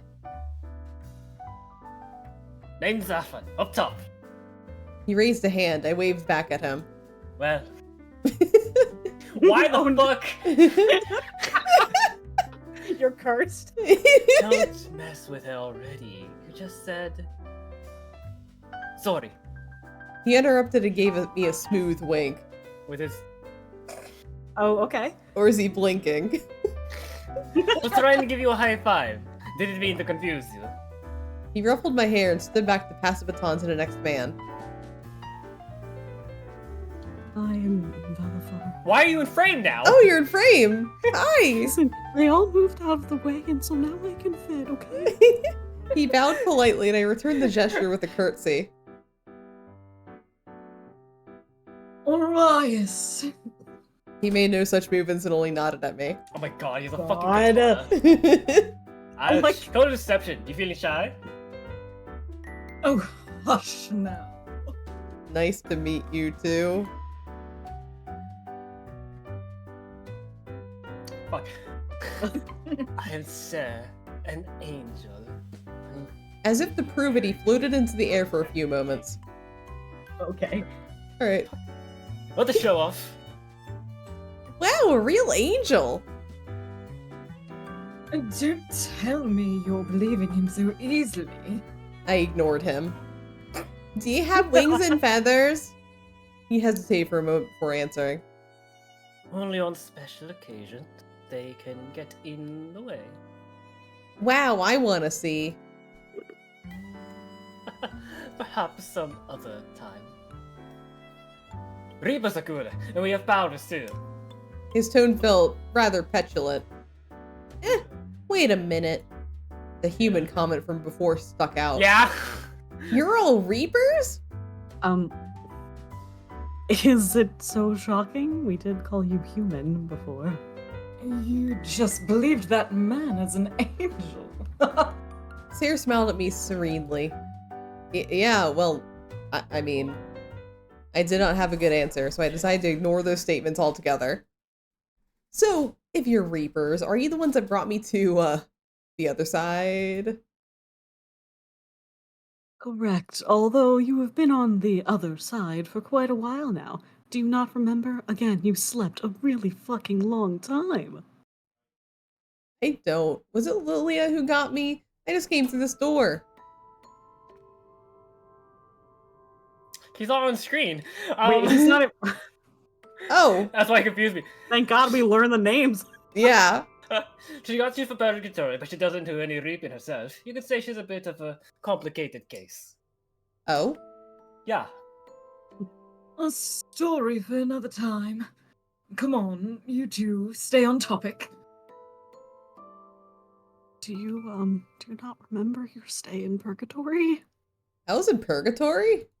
Yeah, we kind of just said that. I do not recall this. Or wait, did I? All those voices, the people I saw on my way here. And you steak. Oh, I was hallucinating. Like, is this steak real? Have you recalled? I'm afraid it's mostly a blur. I remember some voices, seeing some people pass by getting handed a steak.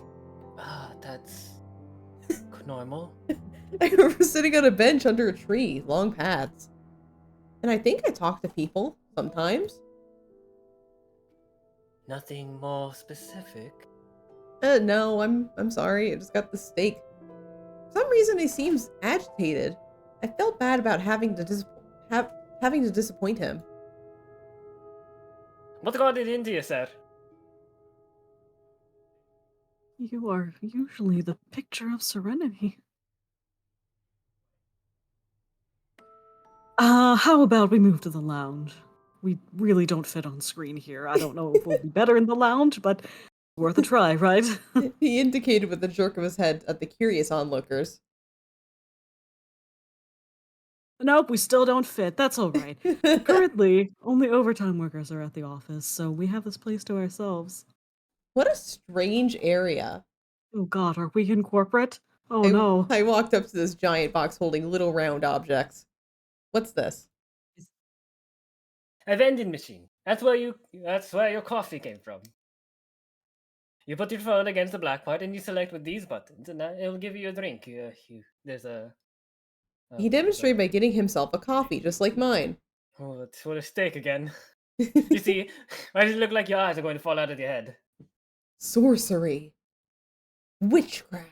It boggled my mind. How could a box know what you wanted? How could it return an object? Perhaps you can think on it another time. I feel like we might be here for a while. Yeah. We're talking about your time in Purg. Yeah, I was still talking. It's fine, shut up. Okay, okay. You still have a line, Orion. Is it really cutting off a little? Listen, what do you remember? I'm not talking to you. Well, I mean, the last thing. Oh, okay. Oh, well, the last thing I really remember was getting my head chopped off. Arias winced. I remember it really hurt at the time, but it feels like that was so long ago. How long have I been dead for? Well, we must check the records. I'd say 300 years. That long? The guy Well, flinched. maybe it was 250. That's still a lot. The guy flinched at the sudden increase in volume. I'm sorry. No wonder it feels many lifetimes away. I really feel like I've aged. Despite your loss in memory. I nodded. Yes, I know only bits and pieces, but I feel something weighing down on my heart. Maybe over time I can remember why I feel this way. It is peculiar that you remember your capital human life, yet not your time in the afterlife. Usually it's in reverse.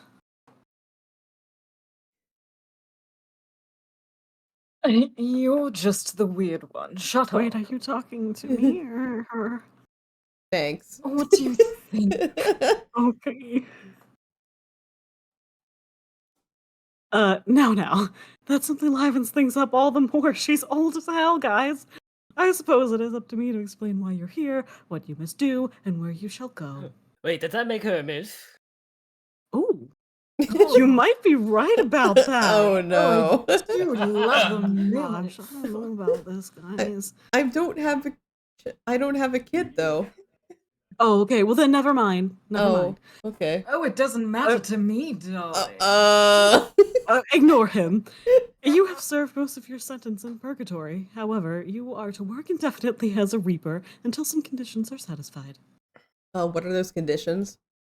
You know. I can't say. It's a secret. Thank you. I didn't need clarification, but thanks. Why not? Curiosity killed the cat. It's a condition. It's not me being curious. Also, like, she's a human, so... And satisfaction brought it back. Ha! Arias rolled his eyes and turned away. I laughed to myself. It was banter that I often used to have with my best friend. Of course, Arias did not seem to be as willing a partner. Wait, my best friend, Felix! If 300 years had passed, then that meant he was gone too now. No matter what he did, he was my closest friend. He was my other half. But there are more pressing matters at hand, so I would have to wallow in my sorrow later. I cannot tell you the conditions because, I don't know. What? You are to serve your sentence until the powers above have decided otherwise. You know, those angels. I thought you guys were the powers above. We're the powers below, except Ser, who is technically from above, but he doesn't have much weight either. 'Tis true, powers above are much higher than I am. 420 blaze it. So if we're below, this is a hell? No, you simpleton. You were spared from that. Remember, please keep up. And hell doesn't have coffee. Oh. Veilfar nodded sagely. What exactly have I sentenced for? Have I been that bad? The men all exchanged myriad expressions with each other. Oh dear. Why, yes. You took the fall for an evil, evil man and helped him along the way. I could not deny that. Although he was doing some bad things, I did not find him evil in the slightest. This did not seem to be the time to contest that. And the results were Catastrophic. Almost world end. A Oh! calamity beyond disasters. yes, thank you. We get the message. Wait, hold on. I thought things would get better if I... Should I put started a world-ending calamity on my resume for later? Yes. No. Miss, frankly speaking, everything went to shit. You sacrificed yourself for the crimes of that man, and in turn he ravaged the world because, like, he was doing some bad shit, and, like, you still left him alive. What? So, yeah, not the best move. That was the last thing I could have ever expected to hear. Angered by your death, he decided to wage war across the country, as well as the neighboring land. What? What did you expect? He was a wrathful man. You witnessed that before your death as well, isn't that correct? It was justified. We wanted to change the country. Well, you changed it all right. Oh, mission accomplished. Yay. I meant for the... well... I meant for the better, not for the worse. What happened? You enabled a terrible man. Even before your misguided martyrdom, you encouraged him in his sin. Alright, I understand. It's because I was his partner, right? The powers above decided that enablement of a sinner is also a sin. That's not one of the 7 deadly sins. I think they're full of shit. They decided on it, okay? Especially in this case of your final act. That was really stupid. Hundreds of thousands of lives were forfeit. Yours truly had to be involved too. Zafan Ford pointed at himself with a grim expression. Nobody really cares about that, so we can come back to it later. Hey! That's your personal issues. I'll Veilfar bite your ankles. cut him off Please break don't do that, they're sensitive. begin his tail. Deflated, Zafan pouted but did not protest. All because of what he did? That's not entirely true. Oh. You're right. I did enable him. Instead of telling to rein himself in, I encouraged him. But I thought he knew best. I never disagreed with him. I just aided him in the pursuit of our goals. I thought if I limited myself to a certain extent, my hands wouldn't be dirtied, but if he was the one to administer the poison, then I was the one that brewed it. Huh. And if I could give my life for him to continue on his path, our path, then it would be all okay. I had gladly done so in the end. I rubbed my neck where the axe had fallen. I should have seen it all coming. If it makes you feel better, you weren't the only punished. There were others who suffered greatly. It doesn't make me feel better at all. That just makes it worse. I'm not some cruel person, or I hope I'm not. At least you aren't to go to hell, so long as you fulfill your work. And what if I don't wanna? Then you're gonna go to hell. Well, hell is not a fun place. Do you want a taste of it? That's where that bastard went. Your disgusting friend. His eyes narrowed, and for a moment I could see the flames of hell in his pupils. No, that's okay. So Felix ended up there. All we did was for nothing. His choices after my passing were ultimately his own, but was it my fault? I was the catalyst, wasn't it? Maybe I should go down there after all. As if he could read my thoughts, Kaim gently put a hand on my shoulder. Arias. He rebuked the sharp man while giving my shoulder a comforting squeeze. He didn't apologize, making Kaim sigh, but did not press the matter. Just know that your sentencing is beyond our power. Apologies if you feel wronged, but this is how it is in the afterlife, you know. I wish there was a way I could appeal it. I mean, I've already been in purgatory, right?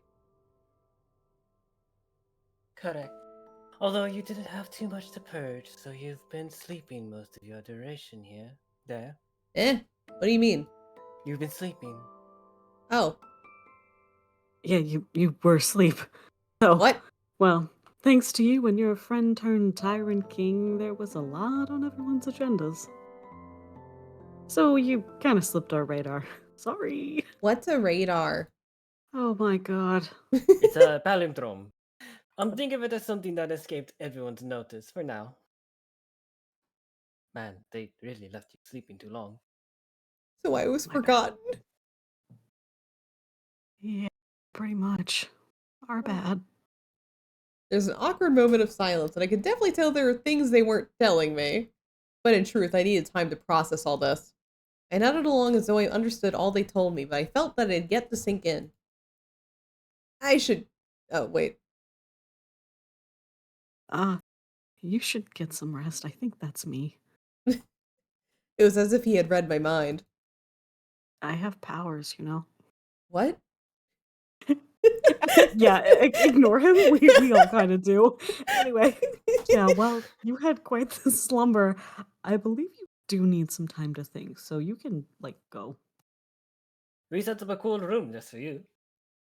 You knew I'd be coming? We are your welcoming committee after all. Of course, we had to do some preparation for 300 years. And Lilia hipped. She said our taste sucks. Oh, well, I'll be sure to thank her. They said she's lazy and troublesome, but the girl's been nice to me so far. Although this coffee is cold, the warmth it gave my heart was something I felt nostalgic for. I held onto it tightly as he exited the office and made for the place that would be my new home. Oh, we're in a car. My god, it's Rindo's car! God, No, please. Rindo's car! No, 150? no. No! Not again! I was terrified out of my own mind. We were inside a strange contraption. Think of it as a mini carriage. I borrowed it from Sean Connery, my friend. He had said, but there are no horses and it moved of its own accord. Sorcery. And to make it worse, it moved too quickly. I'm sorry, we're going 500 miles per hour. Would you like to hold my hand? Sarah sat to my right and Zafan to my left. I was sandwiched between them, squished like a child hiding inside a cupboard. Sorry, the real Arias is dealing with a cat. Looks like... I don't have the voice. Looks like she'll destroy Kaim's seats otherwise. Arias was seated in the front, staring at the window. Kaim, who was driving this bizarre vehicle, puffed a languished sigh as he spun the wheel. I would prefer that not to happen if you don't mind. I can crank this up higher. Or else I may switch cars with one of the others, like that Ford F-150 I've been eyeing. Certainly he wouldn't dare take mine. Is yours the Ford F-150? Think I would drive that kind of piece of shit? Then don't worry about it. You should have gone with Valafar then, or brought your own, because I didn't want you here. I had to realize I had a death grip on the leather seats. My nails had been digging in, my knuckles had gone white. I held the angel's hand, all while I was still in fear for my life. Non-life. He was positively delighted. You can hold my hand too. I took him up on that offer. Oh wow. My strength was divided between holding each hand. Oh my goodness. Wow, girl. Moving fast. Please do not be so anxious. You are a Reaper from Final Fantasy XIV, the critical MMORPG that has a free trial up to level... What's Final Fantasy? Don't worry about it. Can't die again that easily. Doesn't mean that she can't be reckless. Well, yeah, but she doesn't have to be a nervous wreck either. Try looking out the window. I'm sure this will all be new to you. This place is called Stasis. It's got a lot to do thanks to everything we borrow from the human world. I braved to glance Like outside. Final Fantasy XIV. Over there. It was bizarre. Gone were the structures I had grown up with, or the rubble it had become. Instead were looming buildings, bright lights. Cool, isn't it? The purgatory humans helped us design this place.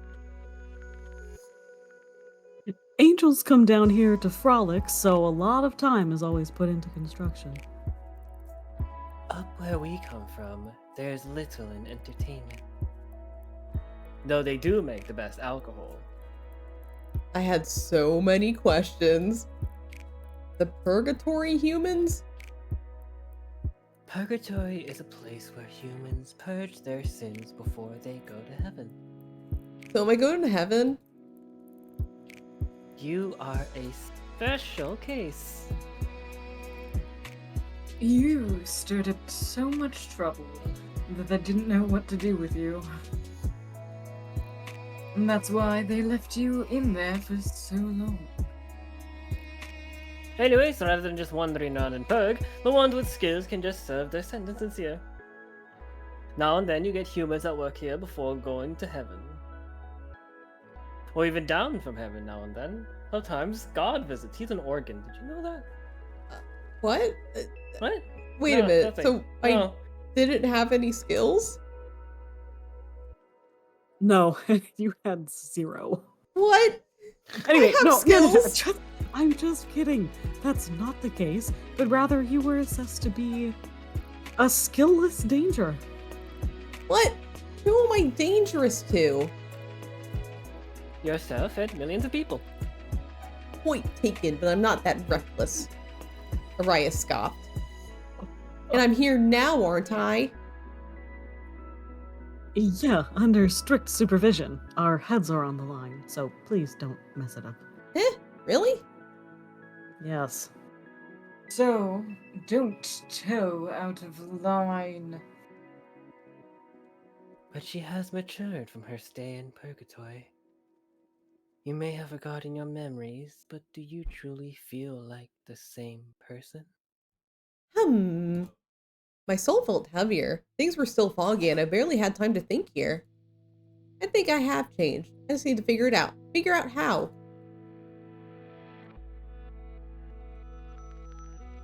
Hopefully, it's for the better. Oi, ease up, will ya? Never seen you be this much of a dick. Don't listen to him. He was in charge of making sure you'd get here safe and sound. Bullshit! You all just wouldn't stop talking about her. How come you all know me? I appreciate the help, but is there a reason you're looking out for me? Let's just say a series of unfortunate events. Have you read that? Oh wait, you probably don't even know what that is. What's that? Never mind. Anyway, let's say a series of events have led us to being responsible for you. So if you mess up, we all die. Saffron, please. It would be a worthy death. Eh? Aren't we already dead? Oh. I don't want anyone dying for me. Besides, aren't we already dead? Yet you died for another so easily. Anyway, while humans and things that normally hurt humans can't fatally harm us, other powers can. Keep that in mind. Okay. At last, Oh. we are free from the nightmarish ride of sitting in my brand new room. Nice safe house. It has more decorations than a safe house. Although the structures I've seen so far have been unfamiliar, this was close to my old quarters and Felix's home. Was this on purpose? They told me to stay out of the kitchen for now and just to ask them if I need any help, since there would be machinery I did not yet know how to operate. I was given this watch thing to contact them, but how would that possibly work? Sorcery. Just as I started tapping on the surface, something appeared on the screen, and the watch began to make noises. Is it a smartphone? After Did you several get an moments, Apple Watch? I think she got an Apple Watch. After several moments of deliberation, I tapped it. Hey! You settled it in. Ah! Ah! I threw the infernal device, and a shadow replaced the sound of his voice. Huh. I shouldn't have done that, I think. Oh my I goodness, broke girl. the Apple This Watch. is expensive. Girl. Sorcery. I love her. She's great. The next day, Here, I'll teach you how to use it. while the device was sturdy, the screen itself needed some repairs. The men were shocked at my strength, though Lily appraised me until a kind time shooter up. Let us see Lily, you fuckers! And so Zavon was here with a case of tools. Probably should have taught you in the first place. Yeah, you know, that thing was like really expensive. It Yeah, would be Apple's less work products are on like it. $1,600. Ooh. Yesterday. After I tossed the infernal device away from me as far as I could, it thunked against the wall and fell to the floor with a spectacular shatter. Wow. Foul creation! I climbed up onto the counter and looked for some sort of a Oh. weapon. Luckily, My I found a God. broom to brandish at the cursed item. Not that I knew anything about exorcism. Oh my god. Perhaps I should I have joined a love her. convent after all. Before I had any time to regret my course in life, hurried footsteps echoed outside my door. Are you okay? Zafon was huffing after opening the door, and the group of guys piled in. Behind him was Veilfar, who was sleepily rubbing his eyes. Arias was in tow, and Seer peered inside curiously. While Kime wasn't very visible, I could see him rubbing his temple. He could have knocked. We thought something had happened. The angel furrowed his beautiful face when he came out to me, still crouched on the counter.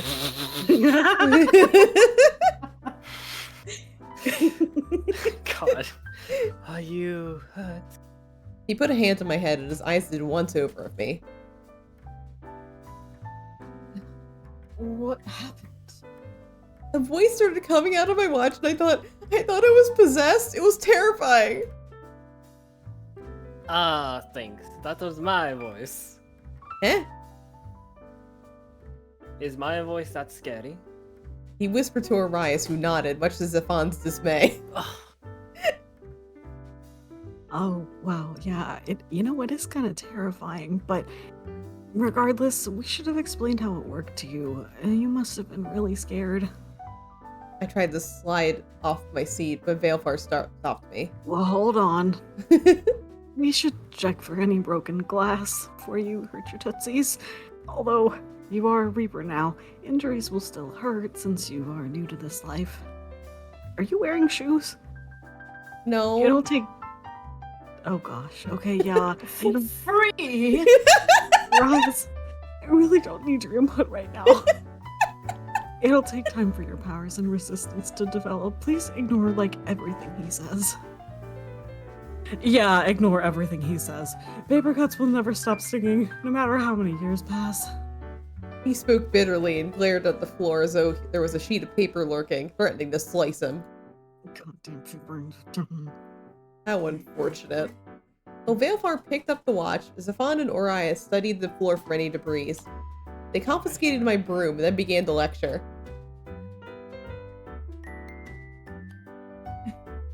We did not think that your first reaction would be to throw the item.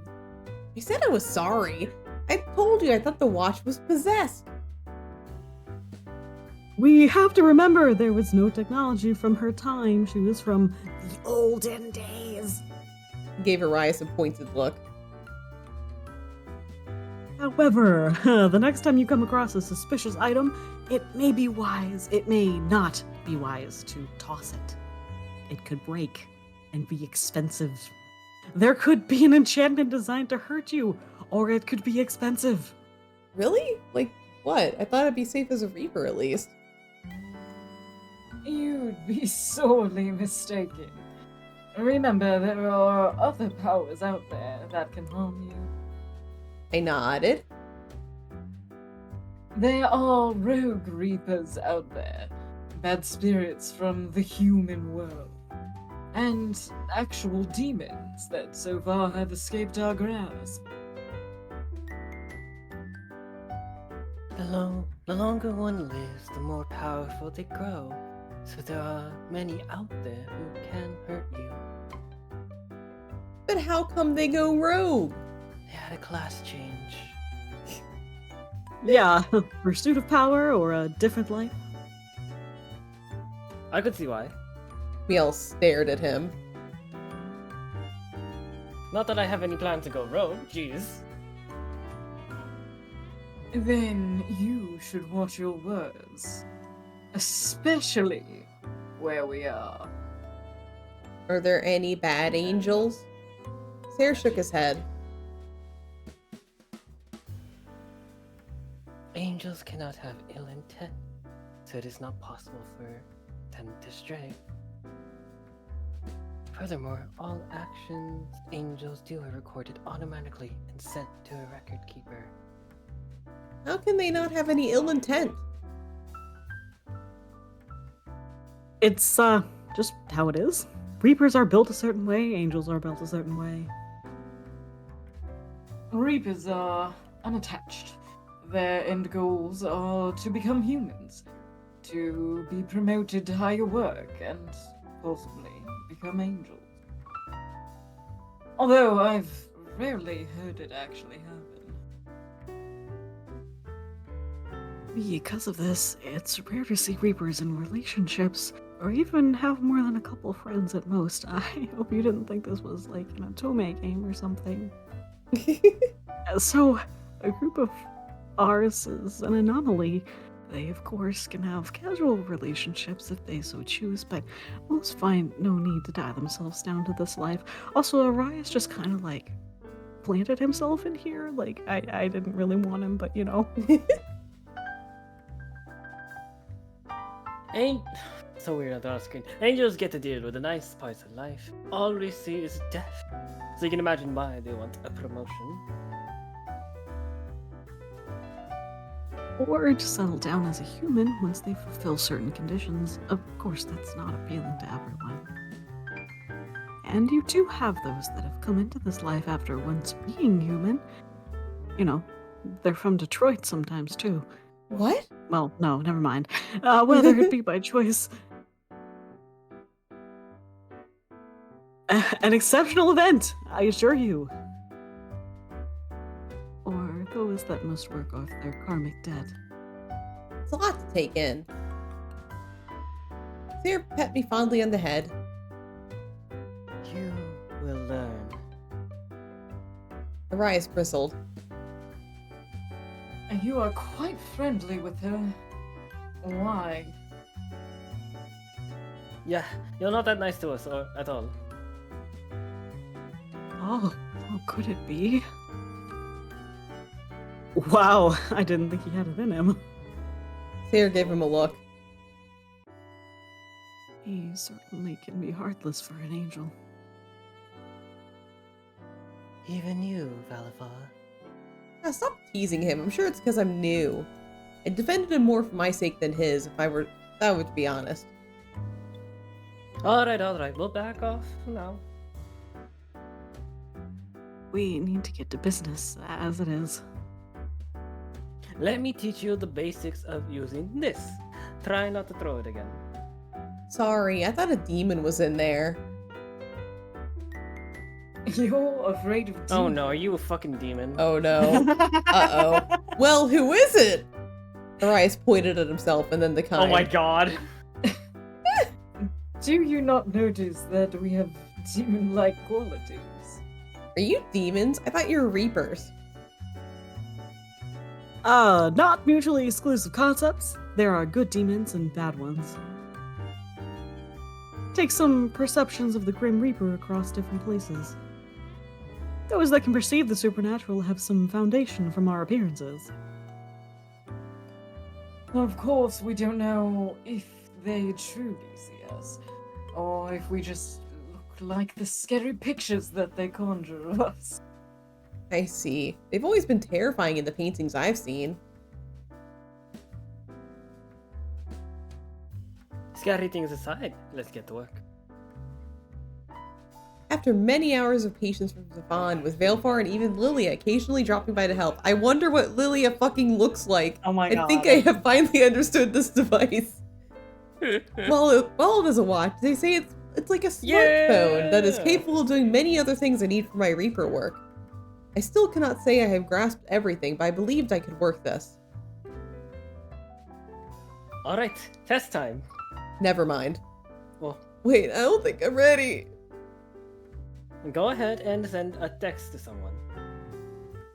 Okay, who we Oh, texting? Who we goodness. texting? Who we Oh, gonna shit. text? Who's it gonna be? Who are we gonna Who we gonna text?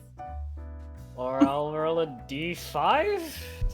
Yeah, Or D5. D10? D10, yeah. D10. Whichever. Yeah, d10, okay. D10. Arias. Arias, Oh, boy. okay. Hi. That's adorable. That's so cute. That's so cute. Huh. What are you confused about? Why are you texting me? Why not? Stefan told me to pass my test. I had to text someone. And your choice because... I just felt like it. Why do you seem so unhappy? I'm busy. Not too busy to reply to be a grouch, clearly. Okay, well, test passed with flying colors. Now I need to get on with my day. Great. Oh, wait. Stefan. Great! Now call someone. What? We were moving too fast. Okay, who we calling? This is really cute. This is really cute.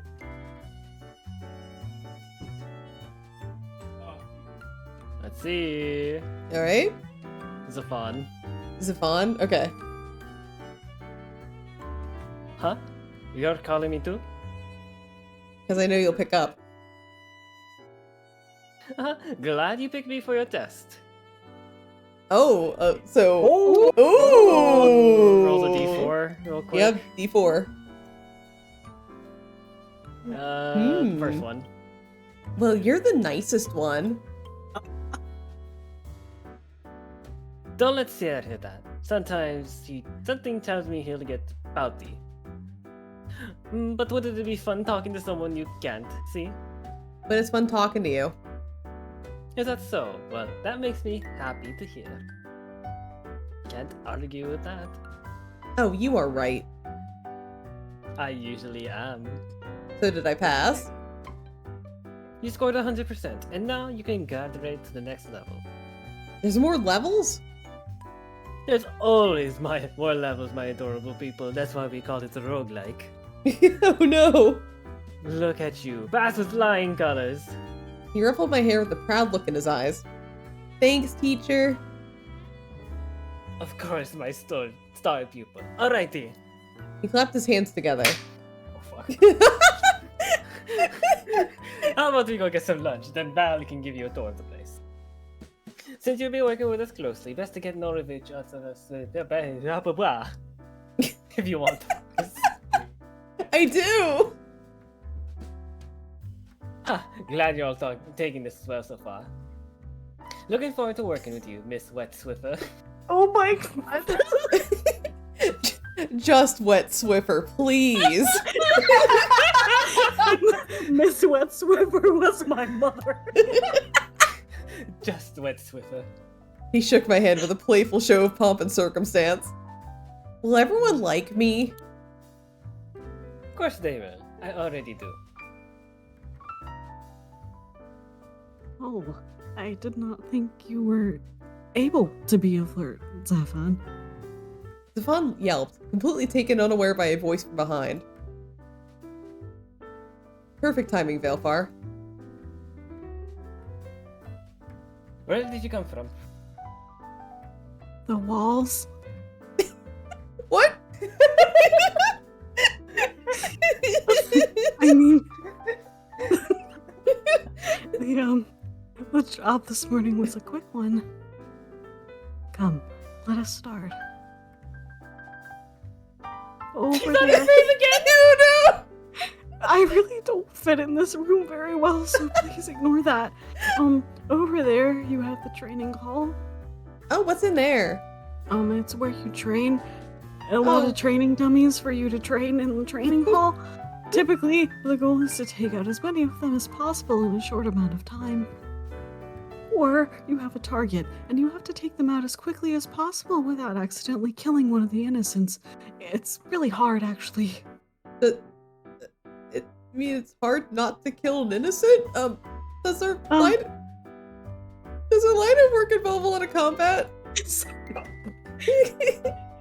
It depends. There's always the chance to encounter unfriendly spirits.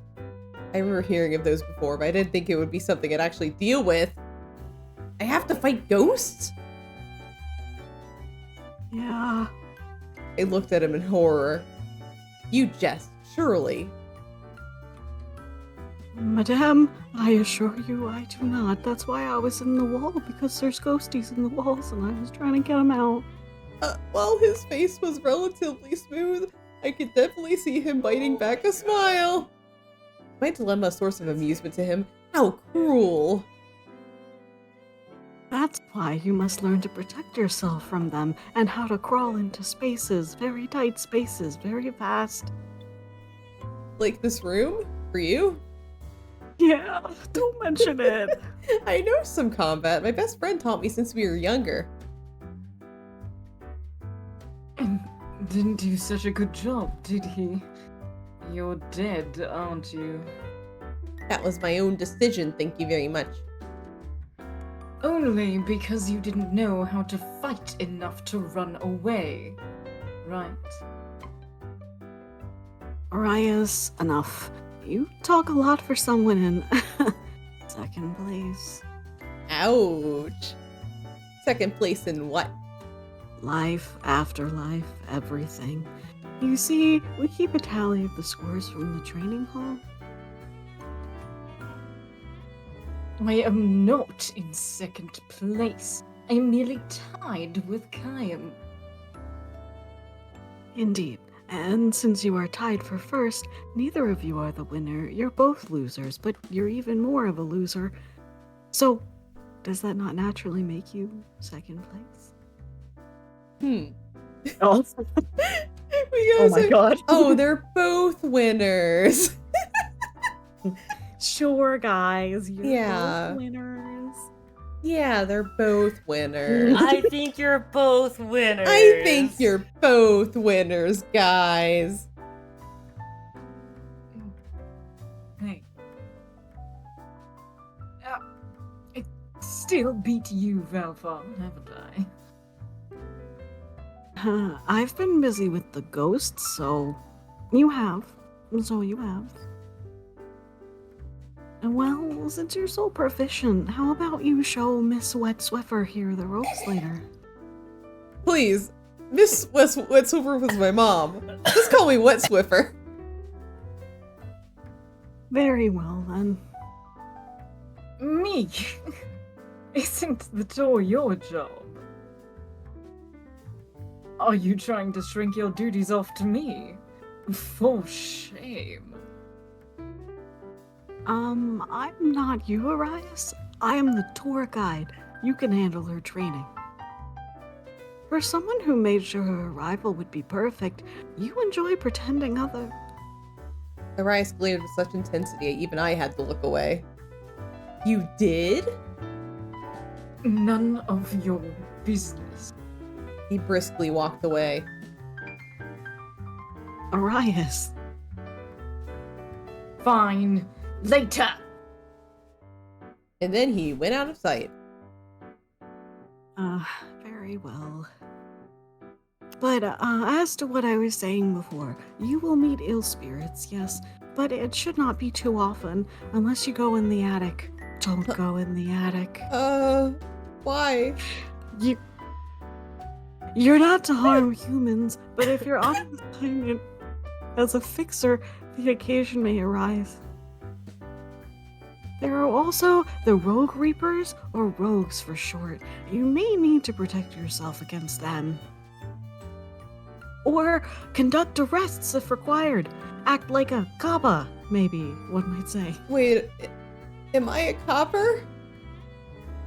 Sometimes. Oh no. Oh, I have a lot of responsibilities, don't I? And you shall carry them out wonderfully, or else you're gonna go right to hell. Oh. Oh, sorry. I forgot to explain about the office. Post-reaping reports are filed here because this is, corporate. Reports? Do I have to write them too? No, we have separate staff to review the actual reapings. You do have to send a lot of emails, though. No. Every day we get emails. No. Reapings are recorded automatically. Typically, the recordings are studied only if there is an anomaly. Recorded automatically?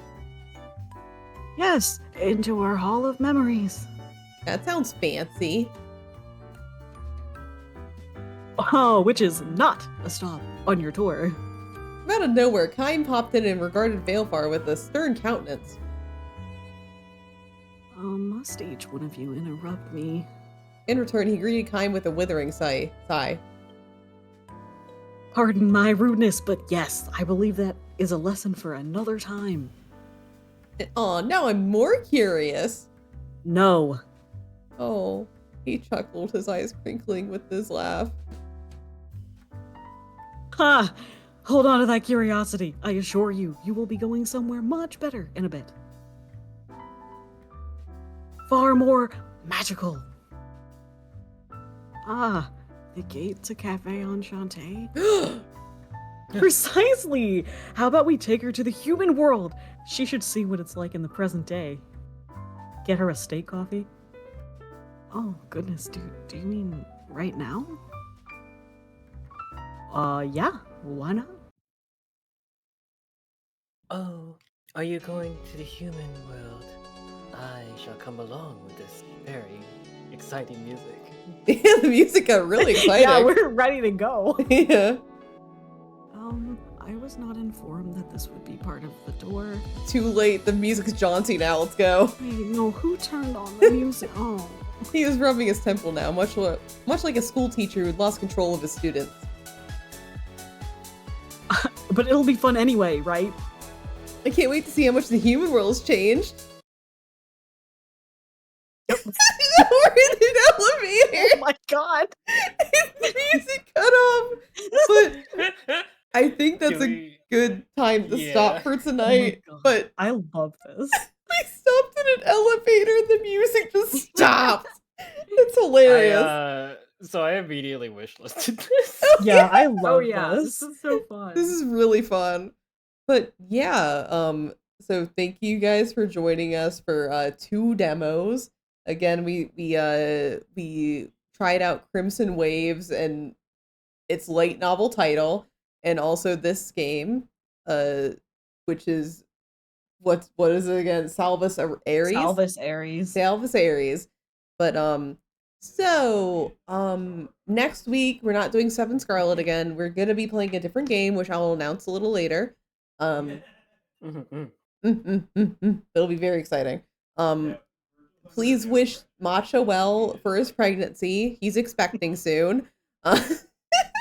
Yeah, the picture we put in his box, that's his like kids. Yeah. Look at all those kids he's gonna have soon. Oh, poor Yeah, it's gonna be rough with having, what is that, quadruplets? Yeah. I think, yeah, quadruplets. Like it'll be a little rough for him. So wish him the best in this time of need. Let's see who we're gonna rate tonight. Who fucks online?